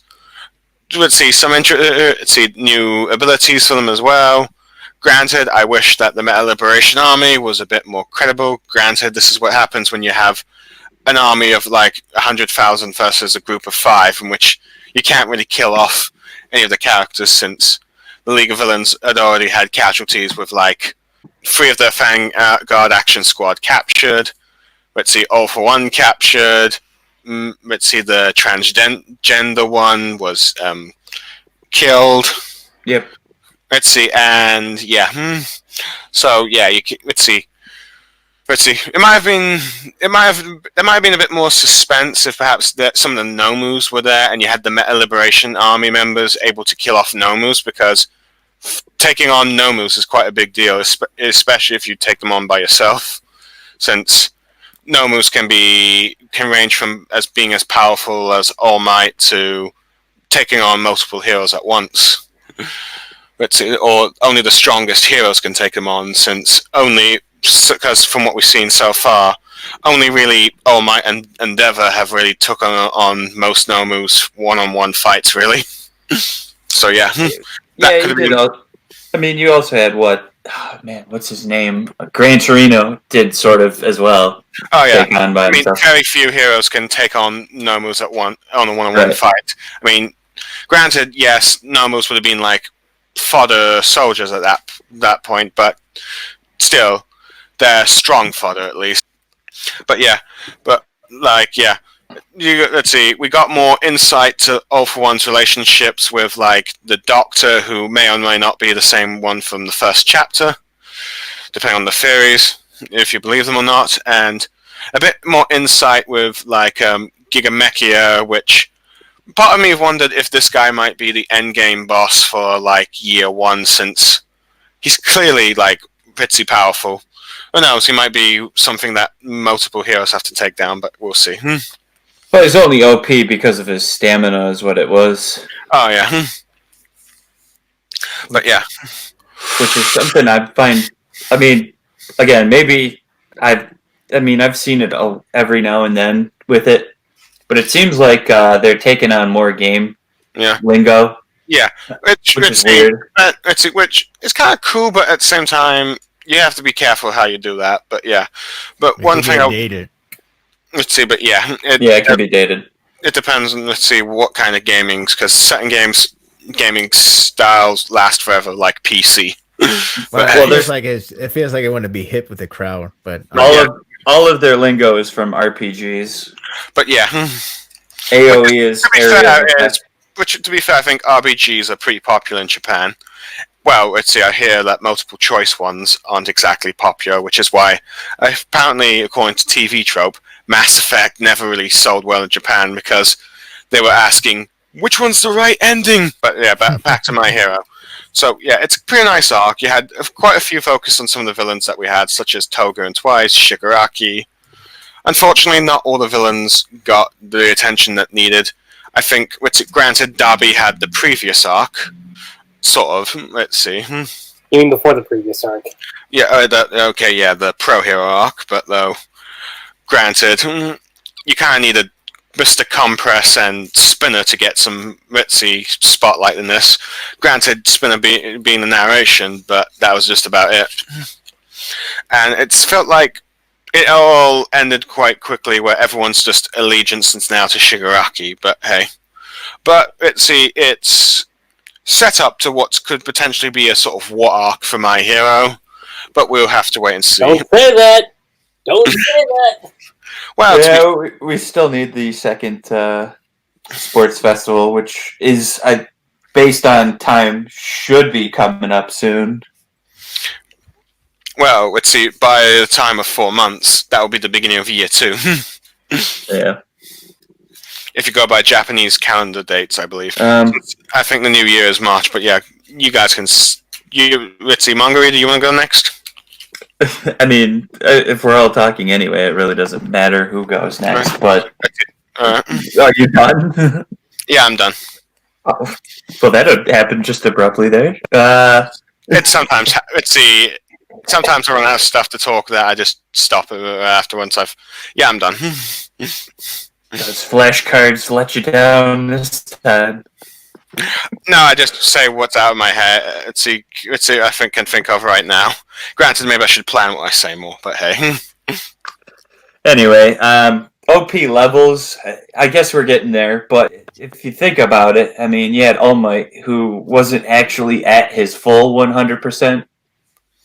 He changed the dang weather in that with just one punch. He did. And that was him at like less than 100% power. Come to think of it. So go on. Oh yeah, if you wanted to add, I didn't.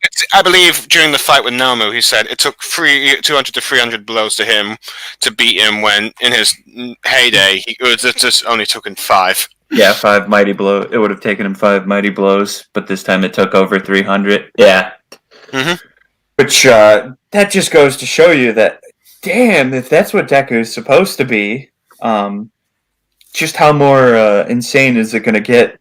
Because if he's only at 20% as his max, and now he's got more abilities coming ahead of him, then I can see where the even more OPness is coming from. Which God help me! What was the whole point of the quirks of Doom, or 6 pages quirks, or whatever you call them? I don't know. I mean, it's supposed to be in a One for All is supposed to be a power that amplifies previous quirks, but yeah, it did come kind of out of nowhere. That hey, by the time it accumulates, you can now use all of the powers of the previous owners, which that is kind of interesting, but I'm kind of intrigued to see what the other 5 are. because we Yeah, know fine. two of them. Yeah, we know two of them right now. I'm intrigued to see that. I know it might kill any possibility of making Deku a more down-to-earth hero, but I kind of want to see just what the other powers are planned. Because so far, right now, everyone seems to have a semi-unique ability. Be it there is some abilities that are kind of parallels to each other, just with different materials. But the arc does at least set up the villains to be a legitimate threat going forward, hopefully. Like I said, the arc that's currently beginning has some nice setup. Hopefully it goes somewhere.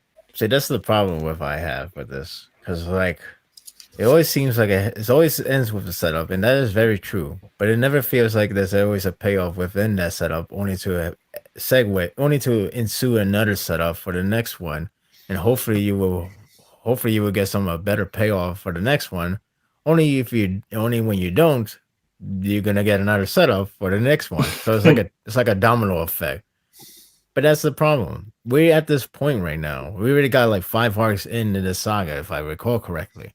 And because of that, if it doesn't feel like there's ever like a good payoff as much as it was back in the first saga, where you have the Olympics, the sports festival, Yeah. you're already setting up for the whole situation with Tenya and Stain. So it's like, oh, we got a big problem in the background. But this arc is really damn good with the whole Shoto versus Deku. Yeah, it was like semi build up, but you saw that set up somewhere. And Right. you already have enough setup with Deku and All Might. The whole idea of like, this is your time that you could actually win. And when you win, you could tell everybody, I'm here. But that never came about. But the idea is that you got that set up and you're intrigued to see it. Now with the recent stuff, you don't get that much of a payoff. There's this thing that everybody says is like it has its own Sonic of cycle, where it seems interesting because you see the announcement. When you start seeing what's happening, you start to feel concerned. Then when you see the execution, you're let down. Yeah, it's like that for My Hero recently. The setup starts promising. Then the middle, you start to see something wrong. And then by the end, you feel let down or you feel not completely satisfied as you was hoping for. And that's how I felt with this My Villain Academy or Metal Liberation arc, whatever you want to call it. Mhm. Because like you start off promising with the idea of villain versus villain, and then you're jotting down every detail of what these villain has been doing and how they get to this part. But then when you get to the battle, I think my issue is the battle needs to change up. The battle is very formulatic. I can't really say right, but it's very based on It's like very by the book. It's not like it's kind of like Naruto, but even Naruto always changed up in many ways. So the later the war arc Naruto, that's where this fighting style is kind of reminding me, because in the early Naruto, you could go from like shadow techniques to sand, puppet, wind stuff, tools. Hand to hand, dog, insect. Sorry, go on. Well, it's not about that. I mean, that helps. That definitely helps. But what I'm saying is the choreograph. What I'm saying is like how it changes up, how one person could overwhelm the other one, how they could make a comeback. But the way how the My Hero Academia does the comeback always seems like a very convenient timing. Like Shigaraki, for example, like we just saw his power up. He could dust everybody with one touch, and he could dust everybody in a group, depending on how close they are. So then when what's his name, Redestro starts to beat him down one sided, lost a finger, he still touch him, and he still has this convenient scapegoat. And then the next scene, Shigaraki to touch the ground, and boom, he beats everyone. He beats Redestro with ease. It doesn't feel like it's funny because everybody always talk about like, hey, we could get ourselves an endgame feel from the movie. And I'm saying like, good luck with that. Because not only you're not really helping these characters out, but you're not really making us a fantastic fight scene. You have an emotional fight scene, but not a fantastic fight scene.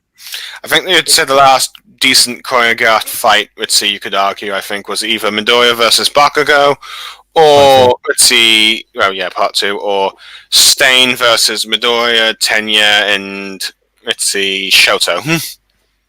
Well, I'll say the Deku one. I mean, I did like the Genta one as well. The only problem I have, the only problem I have is that Deku was 100% one-sided defeating him. Even when he got the extra power off from the power of love, literally, he still beat him with ease, and he didn't have struggle at all. Which that's another thing. Not a lot of people really struggle. You can't really back them up as much as you did back with All Might versus All for One. It doesn't have that narration anymore. I'm not saying everybody has to be underdog all the time, but you can find a way to build tension, and you could also find a way to make us care for these characters when they're in the battle of struggle of life and death. With the recent one, like for this fight, for this arc, all the battle is always the same thing, and that's the problem because it's like I was hoping it would be different because it's villain versus villain, yet somehow the League of Villain was treated as heroes. They're the underdog. They get insults. And it's even funny how these villains points out the flaws, and every single one of them did the same thing. It's like, hey, I heard you're neat, and you're a guy who always get picked on, and you're neat. Hey, I heard your girl had a problem at school because you like drinking this kid's blood at one time. Hey, I heard you have some phobia that you didn't want to make a copy of yourself because what happened before. It's like everybody always points out the obvious or always points out the flaw as to say, don't worry, guys, they're gonna fix that in this very arc, and they do. All single one of them. Everybody's fixed their flaw. The only one that didn't really is Dabi, but we'll see what happens when the time comes. Point is, it's like it's too obvious. You see it coming. It's predictable. The only time you didn't get the prediction right is the whole Redestro didn't die, but instead he becomes a slave, which is baffling. And it didn't build up the idea that Redestro wants somebody to take over or doesn't want to do that job, but somebody got to fill in the shoes. He was 100% committed to his destiny. And then he decided, hey, my destiny didn't mean shit. I guess Shigaraki, somehow, who still kept the same realm of destroying the world equals destroying the world plus 2. Now I believe him. It never really built up that way. And so it threw me off, and it just didn't make sense. The whole Spinner narration, the idea of Spinner wanting to get better, kind of went out the window by the time he say, well, now I'm convinced nobody can touch Shigaraki. So let me make a flag and then make a name with the other guy too. That was it. That was the end of him. It was like, that's it. There's no payoff. A lot of people was betting that he probably disband League of Villains, even though that sounds insane because he will get killed for that. That didn't happen. He just wins. Same thing for Gigantomachia. He just wins. Shigaraki wins everything in one setting. It's like that's a lot to buy in, but it did. It happened. But like I said, the fight needs to be updated because there's no choreograph. There's hardly any choreograph. It all relies on emotional because everybody always have a sad past. Everybody always have a past. That's the reason why you have like Kirishima have 2 times the past somehow in 2 battles in the very same arc. It's like it's like the series cannot live without a character need to go back to the past to underline why they're fighting. Because they can't do it without it. If they do it without any past, background, backstory, anything, it will suck. Because you don't know what the hell you're doing here and watching. That's why Class 1A versus Class 1B sucked. Because you barely get that much backstory with a lot of characters. That's why it sucked. Because you don't know what you're here for. You're only there just to see explosion and interaction, barely. That's all you came here for. So with the villain arc, all I got was the same repeated formula, just with a villain side. And now you're just repeating the same thing over and over again. So I'm making fun. Because I'm like pretty much going to overall. Overall, it's the same formula. It should change up soon, especially if the next arc is supposed to be the biggest one of all. If it's gonna be the biggest one, it gotta be less predictable. I'm not gonna say what series, but it's a series that's really, really shows this mangaka has some amazing Kintama walking around, roaming around, but people are buying this series because, hey, they like it. Did you just say Gintama? I'm not gonna. I said Kintama. The guy has a major Kintama to do the way he did. Like I joked about how it's breaking the shonen law. How I joke about like, what about the policy? What about like, hey, young character, when it comes to younger brother or sibling, they would never die because it'll be the older brother or sibling that's the one that'll die. Not this one. Okay, I think you've made your point. Let's see, after 5 minutes of rambling. Joking. Which, like part of me believe that none of these class 1A or B are going to die at all. You look at other shonen series, and it's weird because I'm saying like it's so emotional. Nobody do this emotion intensive. Like, did Naruto die or it got dusted? Did I miss something? Because let's face it, even if you don't like Naruto today, it did have all that and choreograph. So I don't know where you exactly telling me it never has anything. It didn't have anything. It just has fights like Dragon Ball Z style. Nobody has reasons. They just fight. I didn't hear anything of that. I was like, what? You telling me they never did that? But I guess it's the idea of like you gotta make My Hero Academia fans super happy about it. But I don't know. That's just me. I'd say I was just gonna say I'd say Naruto up till around the time that Obito was revealed as, Toby was revealed as Obito. All that stuff was pretty good. Then it kind of really... After Neji's death, I think that's when the war arc went from, enjoyable or average to really bad. Yeah. Because, granted, you could say that the war arc was a bit repetitive with, like, some of the Edo Tenseis always being defeated, but you at least got some enjoyable fights out of it. And then afterwards, once it just focused on nothing but Obito and Madara, that's when it got awful. I think the problem I have with the series fights as well, it seems like Koei has attention that the fight must end with a bang or must end with an attack name or something like that's very new, very different, or something that's like they've never done this before and you never established it, but I'm gonna make it happen here, right now. Well, to be fair, One Piece does it, but yeah. Well, like One Piece is trying to do more of a Lucy battle, whereas like it all relies on stamina, and that's the one thing I credit for Naruto, because like looking back for Naruto, even Dragon Ball, looking back at Naruto and Dragon Ball, they may get their ass pulls in the middle of the battle, but they don't end it with that said ass pull in the middle of the battle, like hey, you got Pain versus Naruto, they do this and that. Naruto went QB 6-tail. You would have think that would have been the end game. This is how Pain would lose, but he went back to normal, and then it all resorts to stamina.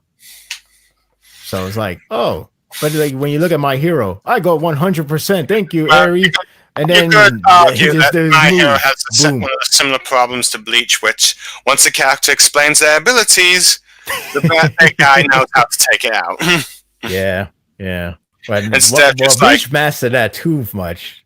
You see, I take you down. I take you down 100%, and I guarantee you're down.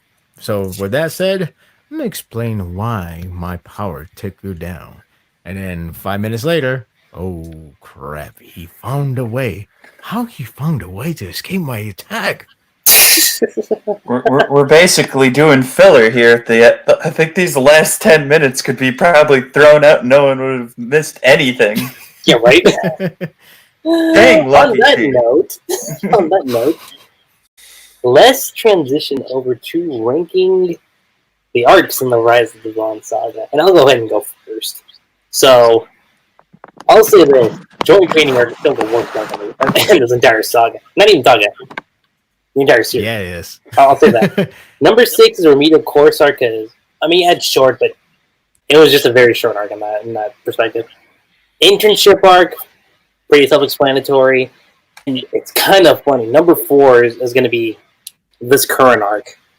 So, because right now with this arc, the saga has 7 arcs, and this one's literally sitting in the middle for me. then a provisional license exam, then Pro Hero, and then Culture Festival. So, in terms of how I would rank the arcs as of right now, that's where I am. So, League of Villains arc, Meta Liberation Army arc, My Villain Academia arc, whatever you guys want to call it, is in the middle in terms of the saga. Mm-hmm. What about you guys? Well, I'll say obviously it's joint training arc. Then, yeah, internship arc. I'll Joints say at the internship top arc. or bottom? Okay. Bottom to top. Yeah. Okay. At least that's how I'm doing it. That's how I'm Okay. doing it right now. Joint training arc, then internship arc. Well, I don't know. I guess the bigger downside for the internship over villain, it went on too long, and it was the first arc that says, "Oh, Koi's not doing the way we used to like anymore." Oh, damn. It was very shonen formula. Look, you go ahead. I'll stay and fight this guy. Or we could just team up and go, and we could have all. No, you go ahead and go. Just go. It's like a Tower of Doom. Just go. Go up there. I'm telling you, we could work together, beat the guy in a matter of 5 seconds. From what I can tell, Fine. We'll be all no. Go. From what I can tell, the only mangas that usually use teamwork in their stories is like One Piece, Black Clover, and Seven Deadly Sins. Oh, I guess Fullmetal Alchemist. Sorry, go on. I think Fullmetal Alchemist was like a war. So when it comes to splitting up, it was just a straight up war. So it works itself out. But anyway, internship arc, yeah, it lasted long, and it was the arc that pretty much punched my face, and say your glory days is over. And the You could have bought the volumes. yeah, I could have bought the volume. I was dead set. Even one of my reviews, I forgot which review. One of my reviews said, "I'm gonna buy all the volume once this arc finish, and once it ends awesomely." No, And this is when you start cursing at me. yes, because every series you touch dies. Now, Villain Arc is next. Villain Arc is next. The school festival is next. No. Whoa. Let's see, you got the hero license. Yeah, hero license. Sorry. All right, let me start over. Red and Blue Course Arc, UA Sports, the UA School Festival, Pro Hero, Joint Training, and Meta Liberation Army.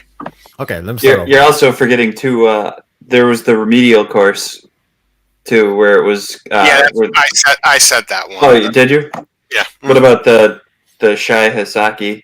That was the internship arc. Okay, Okay. we're gonna focus on one that lasted more than 4 chapters. Okay. So let me go. Joint training arc, then internship arc, then the villain arc, then hero license arc. I feel like I'm gonna put hero license before villain though. Whatever. They're interchangeable. Let's go with that. Then the school festival, and then lastly the pro hero. Pro Hero at the top. Mm-hmm. Cool. Sir, what do you want to say? All number ones? Okay. No. Joint training arc number 1. Fuck all you guys. That's okay. Number 1 is the joint training arc. Joking. Let's see. Joint training arc is at the bottom. Let's see. Followed by the internship arc. Then the Meta Liberation one. Then the Remedy Course one.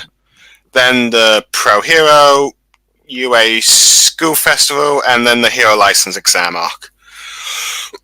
In some ways, you could argue if you get tired of the series, you can end on the Hero License exam arc where Midori and Bakugo have their second clash. Wait a minute. You said that's your number 1? Yeah, the Hero License exam arc. I'm actually curious why. Mostly due to the Bakugo Midoriya stuff, mostly due to seeing everyone and get to see the school work as a team. Let's see, mostly when there was the last time you had Ochiko having what I considered like some nice development, but hey. So what's wrong with joint training arc compared to the hero license then? Well, let's see. Poor pacing, really, but let's see, and some controversial decisions.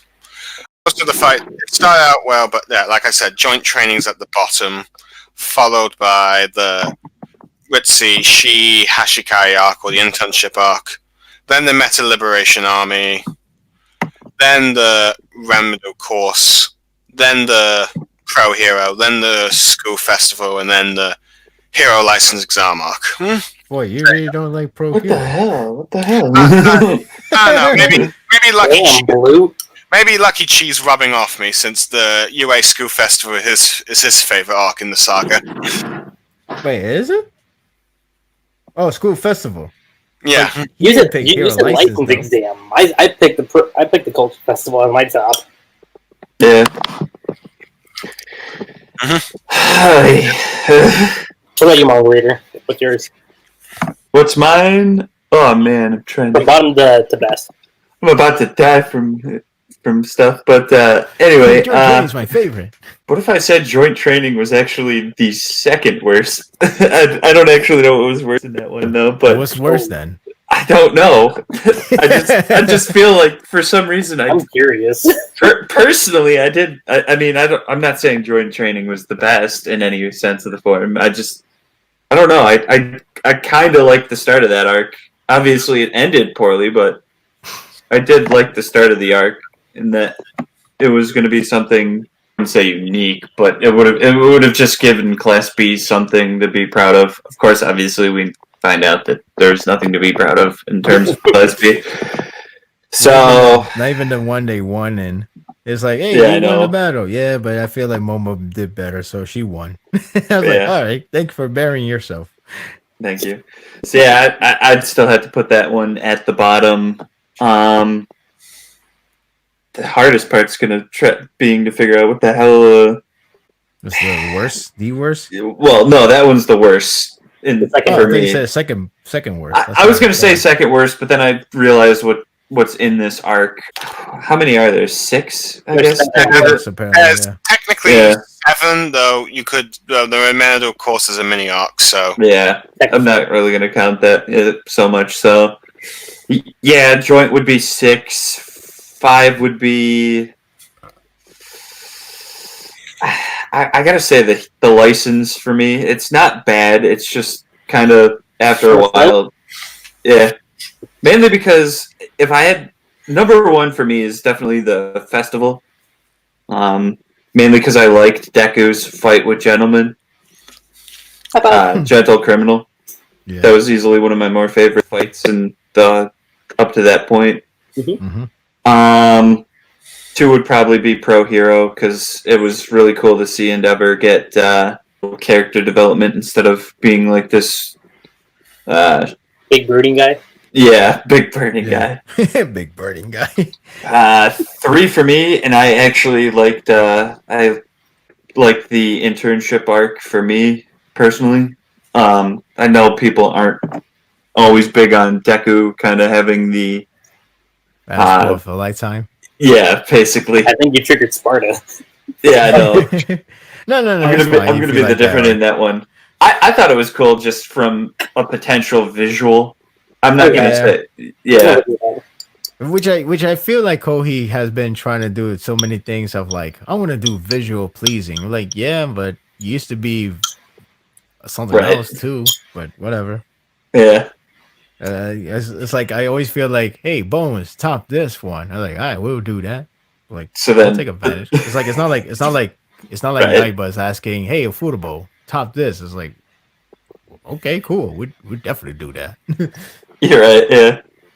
So then 4 would be the Meta Liberation. Yeah. And the only reason in some cases for me on that one is because towards the end you probably were, not you guys intentionally, but just some of the fandom were probably asking, yeah, this is nice and all, but what are Deku and the rest of them doing right now? I'm thinking it's funny because it was a really good pacing, but at the same time it felt like it was dragging. But at the same time it felt like it wasn't enough going on. It was such a weird arc. It was good and bad at the same time. Like I said at the beginning, it was kind of like a roller coaster. It had its peaks and valleys. I think 4 is pretty solid. I don't think it was the best arc, obviously, but it gave us some stuff, so I'm going to put it mid. I think 3 and 4 are basically interchangeable between the two of them. And then the last two you said were The license exam and the joint training arc, right? Oh yeah, Those- yeah. The last one are hero and then joint. Yep. And then it's followed by the internship, right? Yeah. Internship for me was the 3 and 4.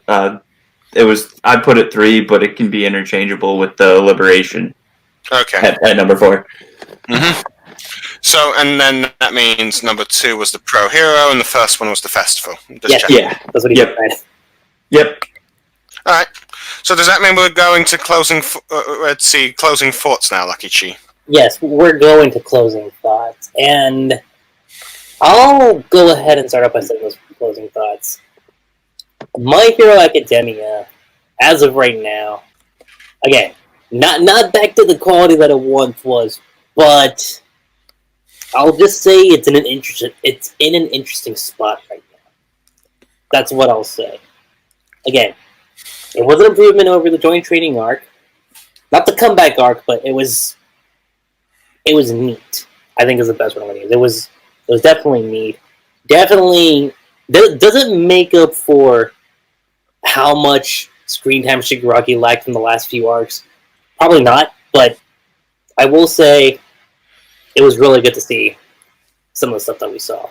And as of right now, not from a combat capability, but as a character, I'm curious as to seeing where he's going to go. And overall closing thoughts, that's just all I gotta say. 3 deaths was a joke. Let's see. In many ways, this arc was 2 steps forward, 1 step back for me. But hey, in many ways, it focused on the villains, gave us new developments, did a bit of world building. Let's see, it still had the anticlimactic thing that's been going on for the last few arcs and all that stuff. But yeah, and it increased the power scaling way much bigger than I thought it would be for at least not for a little while longer. But who knows? From what I'm looking at the setup for the next arc, it looks like the positives are being used at the moment. But hey, let's see. But yeah. And from the looks of it, we might be entering a My Hero Academia war arc. Don't jinx that. Well, for what we know, it could be another Marineford or a 4th Great Ninja War. We'll see. Oh, and Sparda3g, the 1,000-Year Blood War. Yeah! Because 1,000-Year Blood War arc was the best final arc, right, guys? Plot arrows. All I have to say is plot arrows on that one. Sparta's probably sitting there right now thinking, yeah, 1,000-Year Blood War arc was the best final arc. What do you guys think? Yeah. Yeah, it was. Good Bleach. It had a great ending, too. Like, 1 slash, straight to these time skip. He cut the guy so badly, we went to the epilogue. I'm sorry. I remember I got a lot of flank for hating on Bleach, even though I wasn't a hater, but I digress. Oh yeah, your final review, I remember that. Yeah, I got an evenly split thumbs up, thumbs down. So here comes for another round with My Hero Academia if the war arc ends up being crapper. I still want a prison break arc. Forget war arc, I want a prison break. It just cannot. It just can't fail.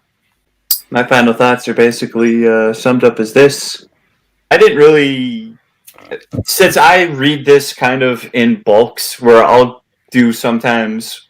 I'll just skip past it for a while, and then I'll just read it all in one sitting type situation.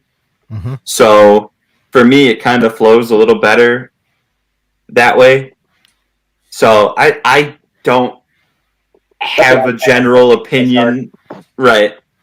I was just going to say that I don't have a general opinion right now on what's good, what's bad.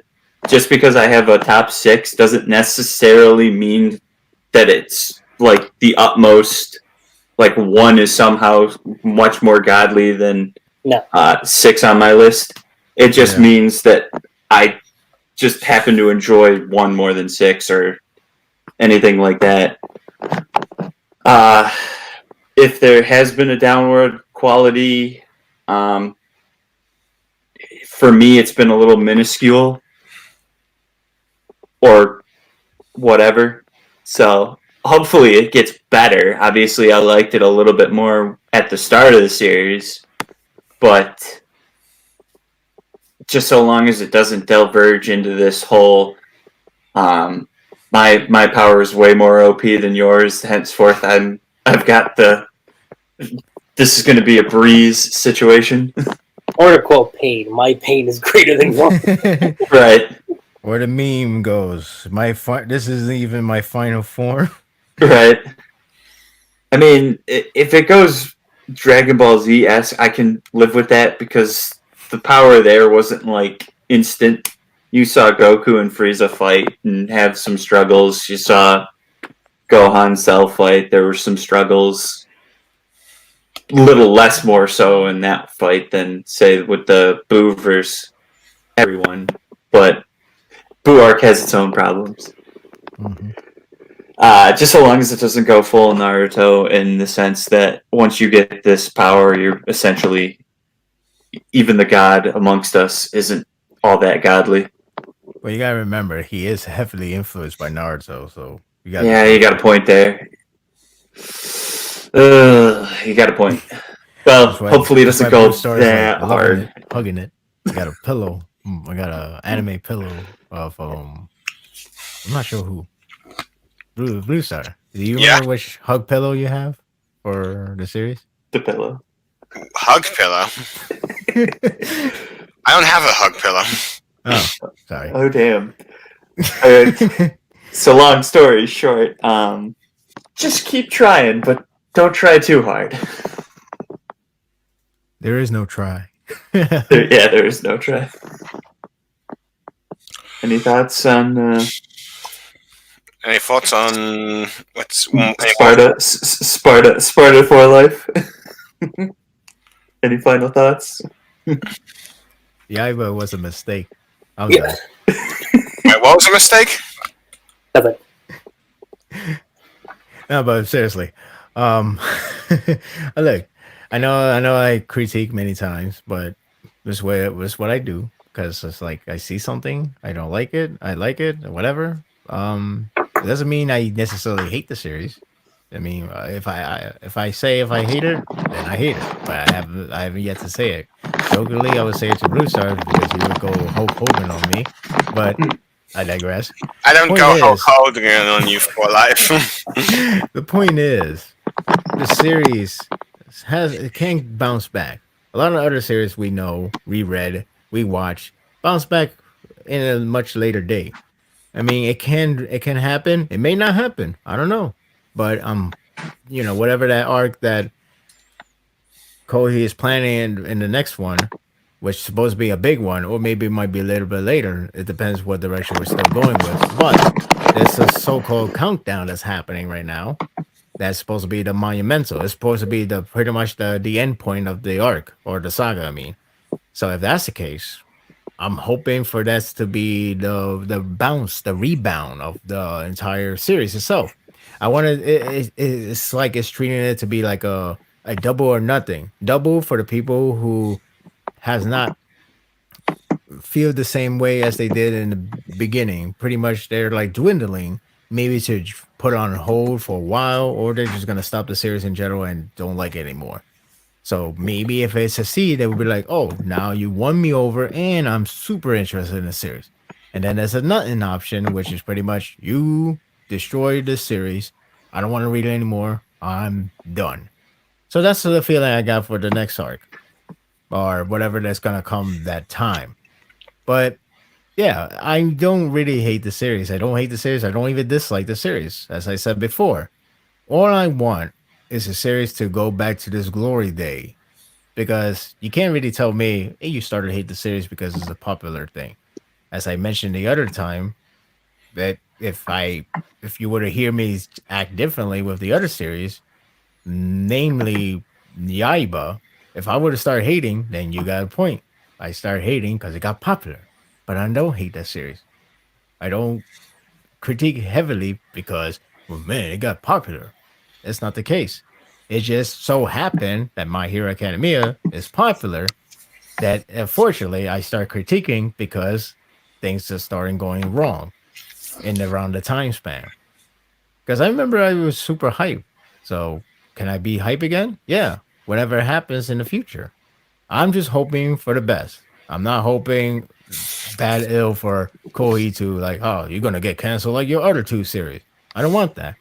He made it this far, and I want him to get better. I want him to go back to the glory days that everybody will start talking a lot more than recently, since a lot of things is pretty much on a build up or whatever, slow process. It's only time will tell. I'm just waiting for it, and I'm hoping for the best. I can pretty much echo everyone's opinion on that particular sense. It's going to be interesting to see where My Hero Academia goes from this point further. And I will say this right now, given that it's not my final, it's not like, oh, Lucky Chief's completely dropped My Hero Academia. No, it's going to be in podcast form, at least for the time being.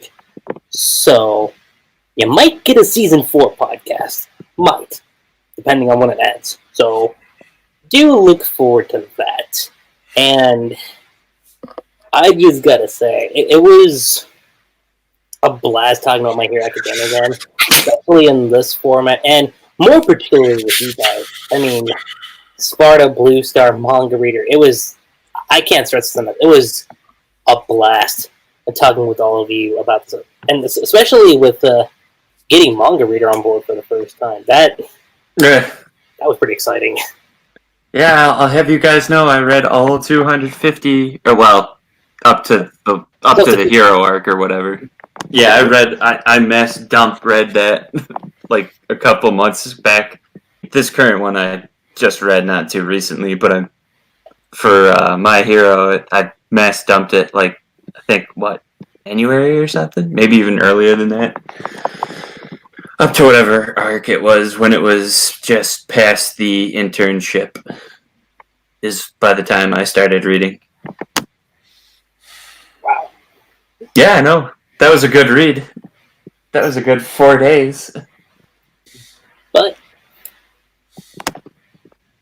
I mean, other than that, guys, that's pretty much it when it comes to this podcast. I'm Lucky Chief 7. Sparda3g. BlueStarSaber. MangaReader. And we will catch you guys next time, which will either be when this current arc ends or when season 4 ends. More likely season 4. Plus Ultra. Plus Ultra. Or oh my. Plus Plus Ultra. Plus Ultra.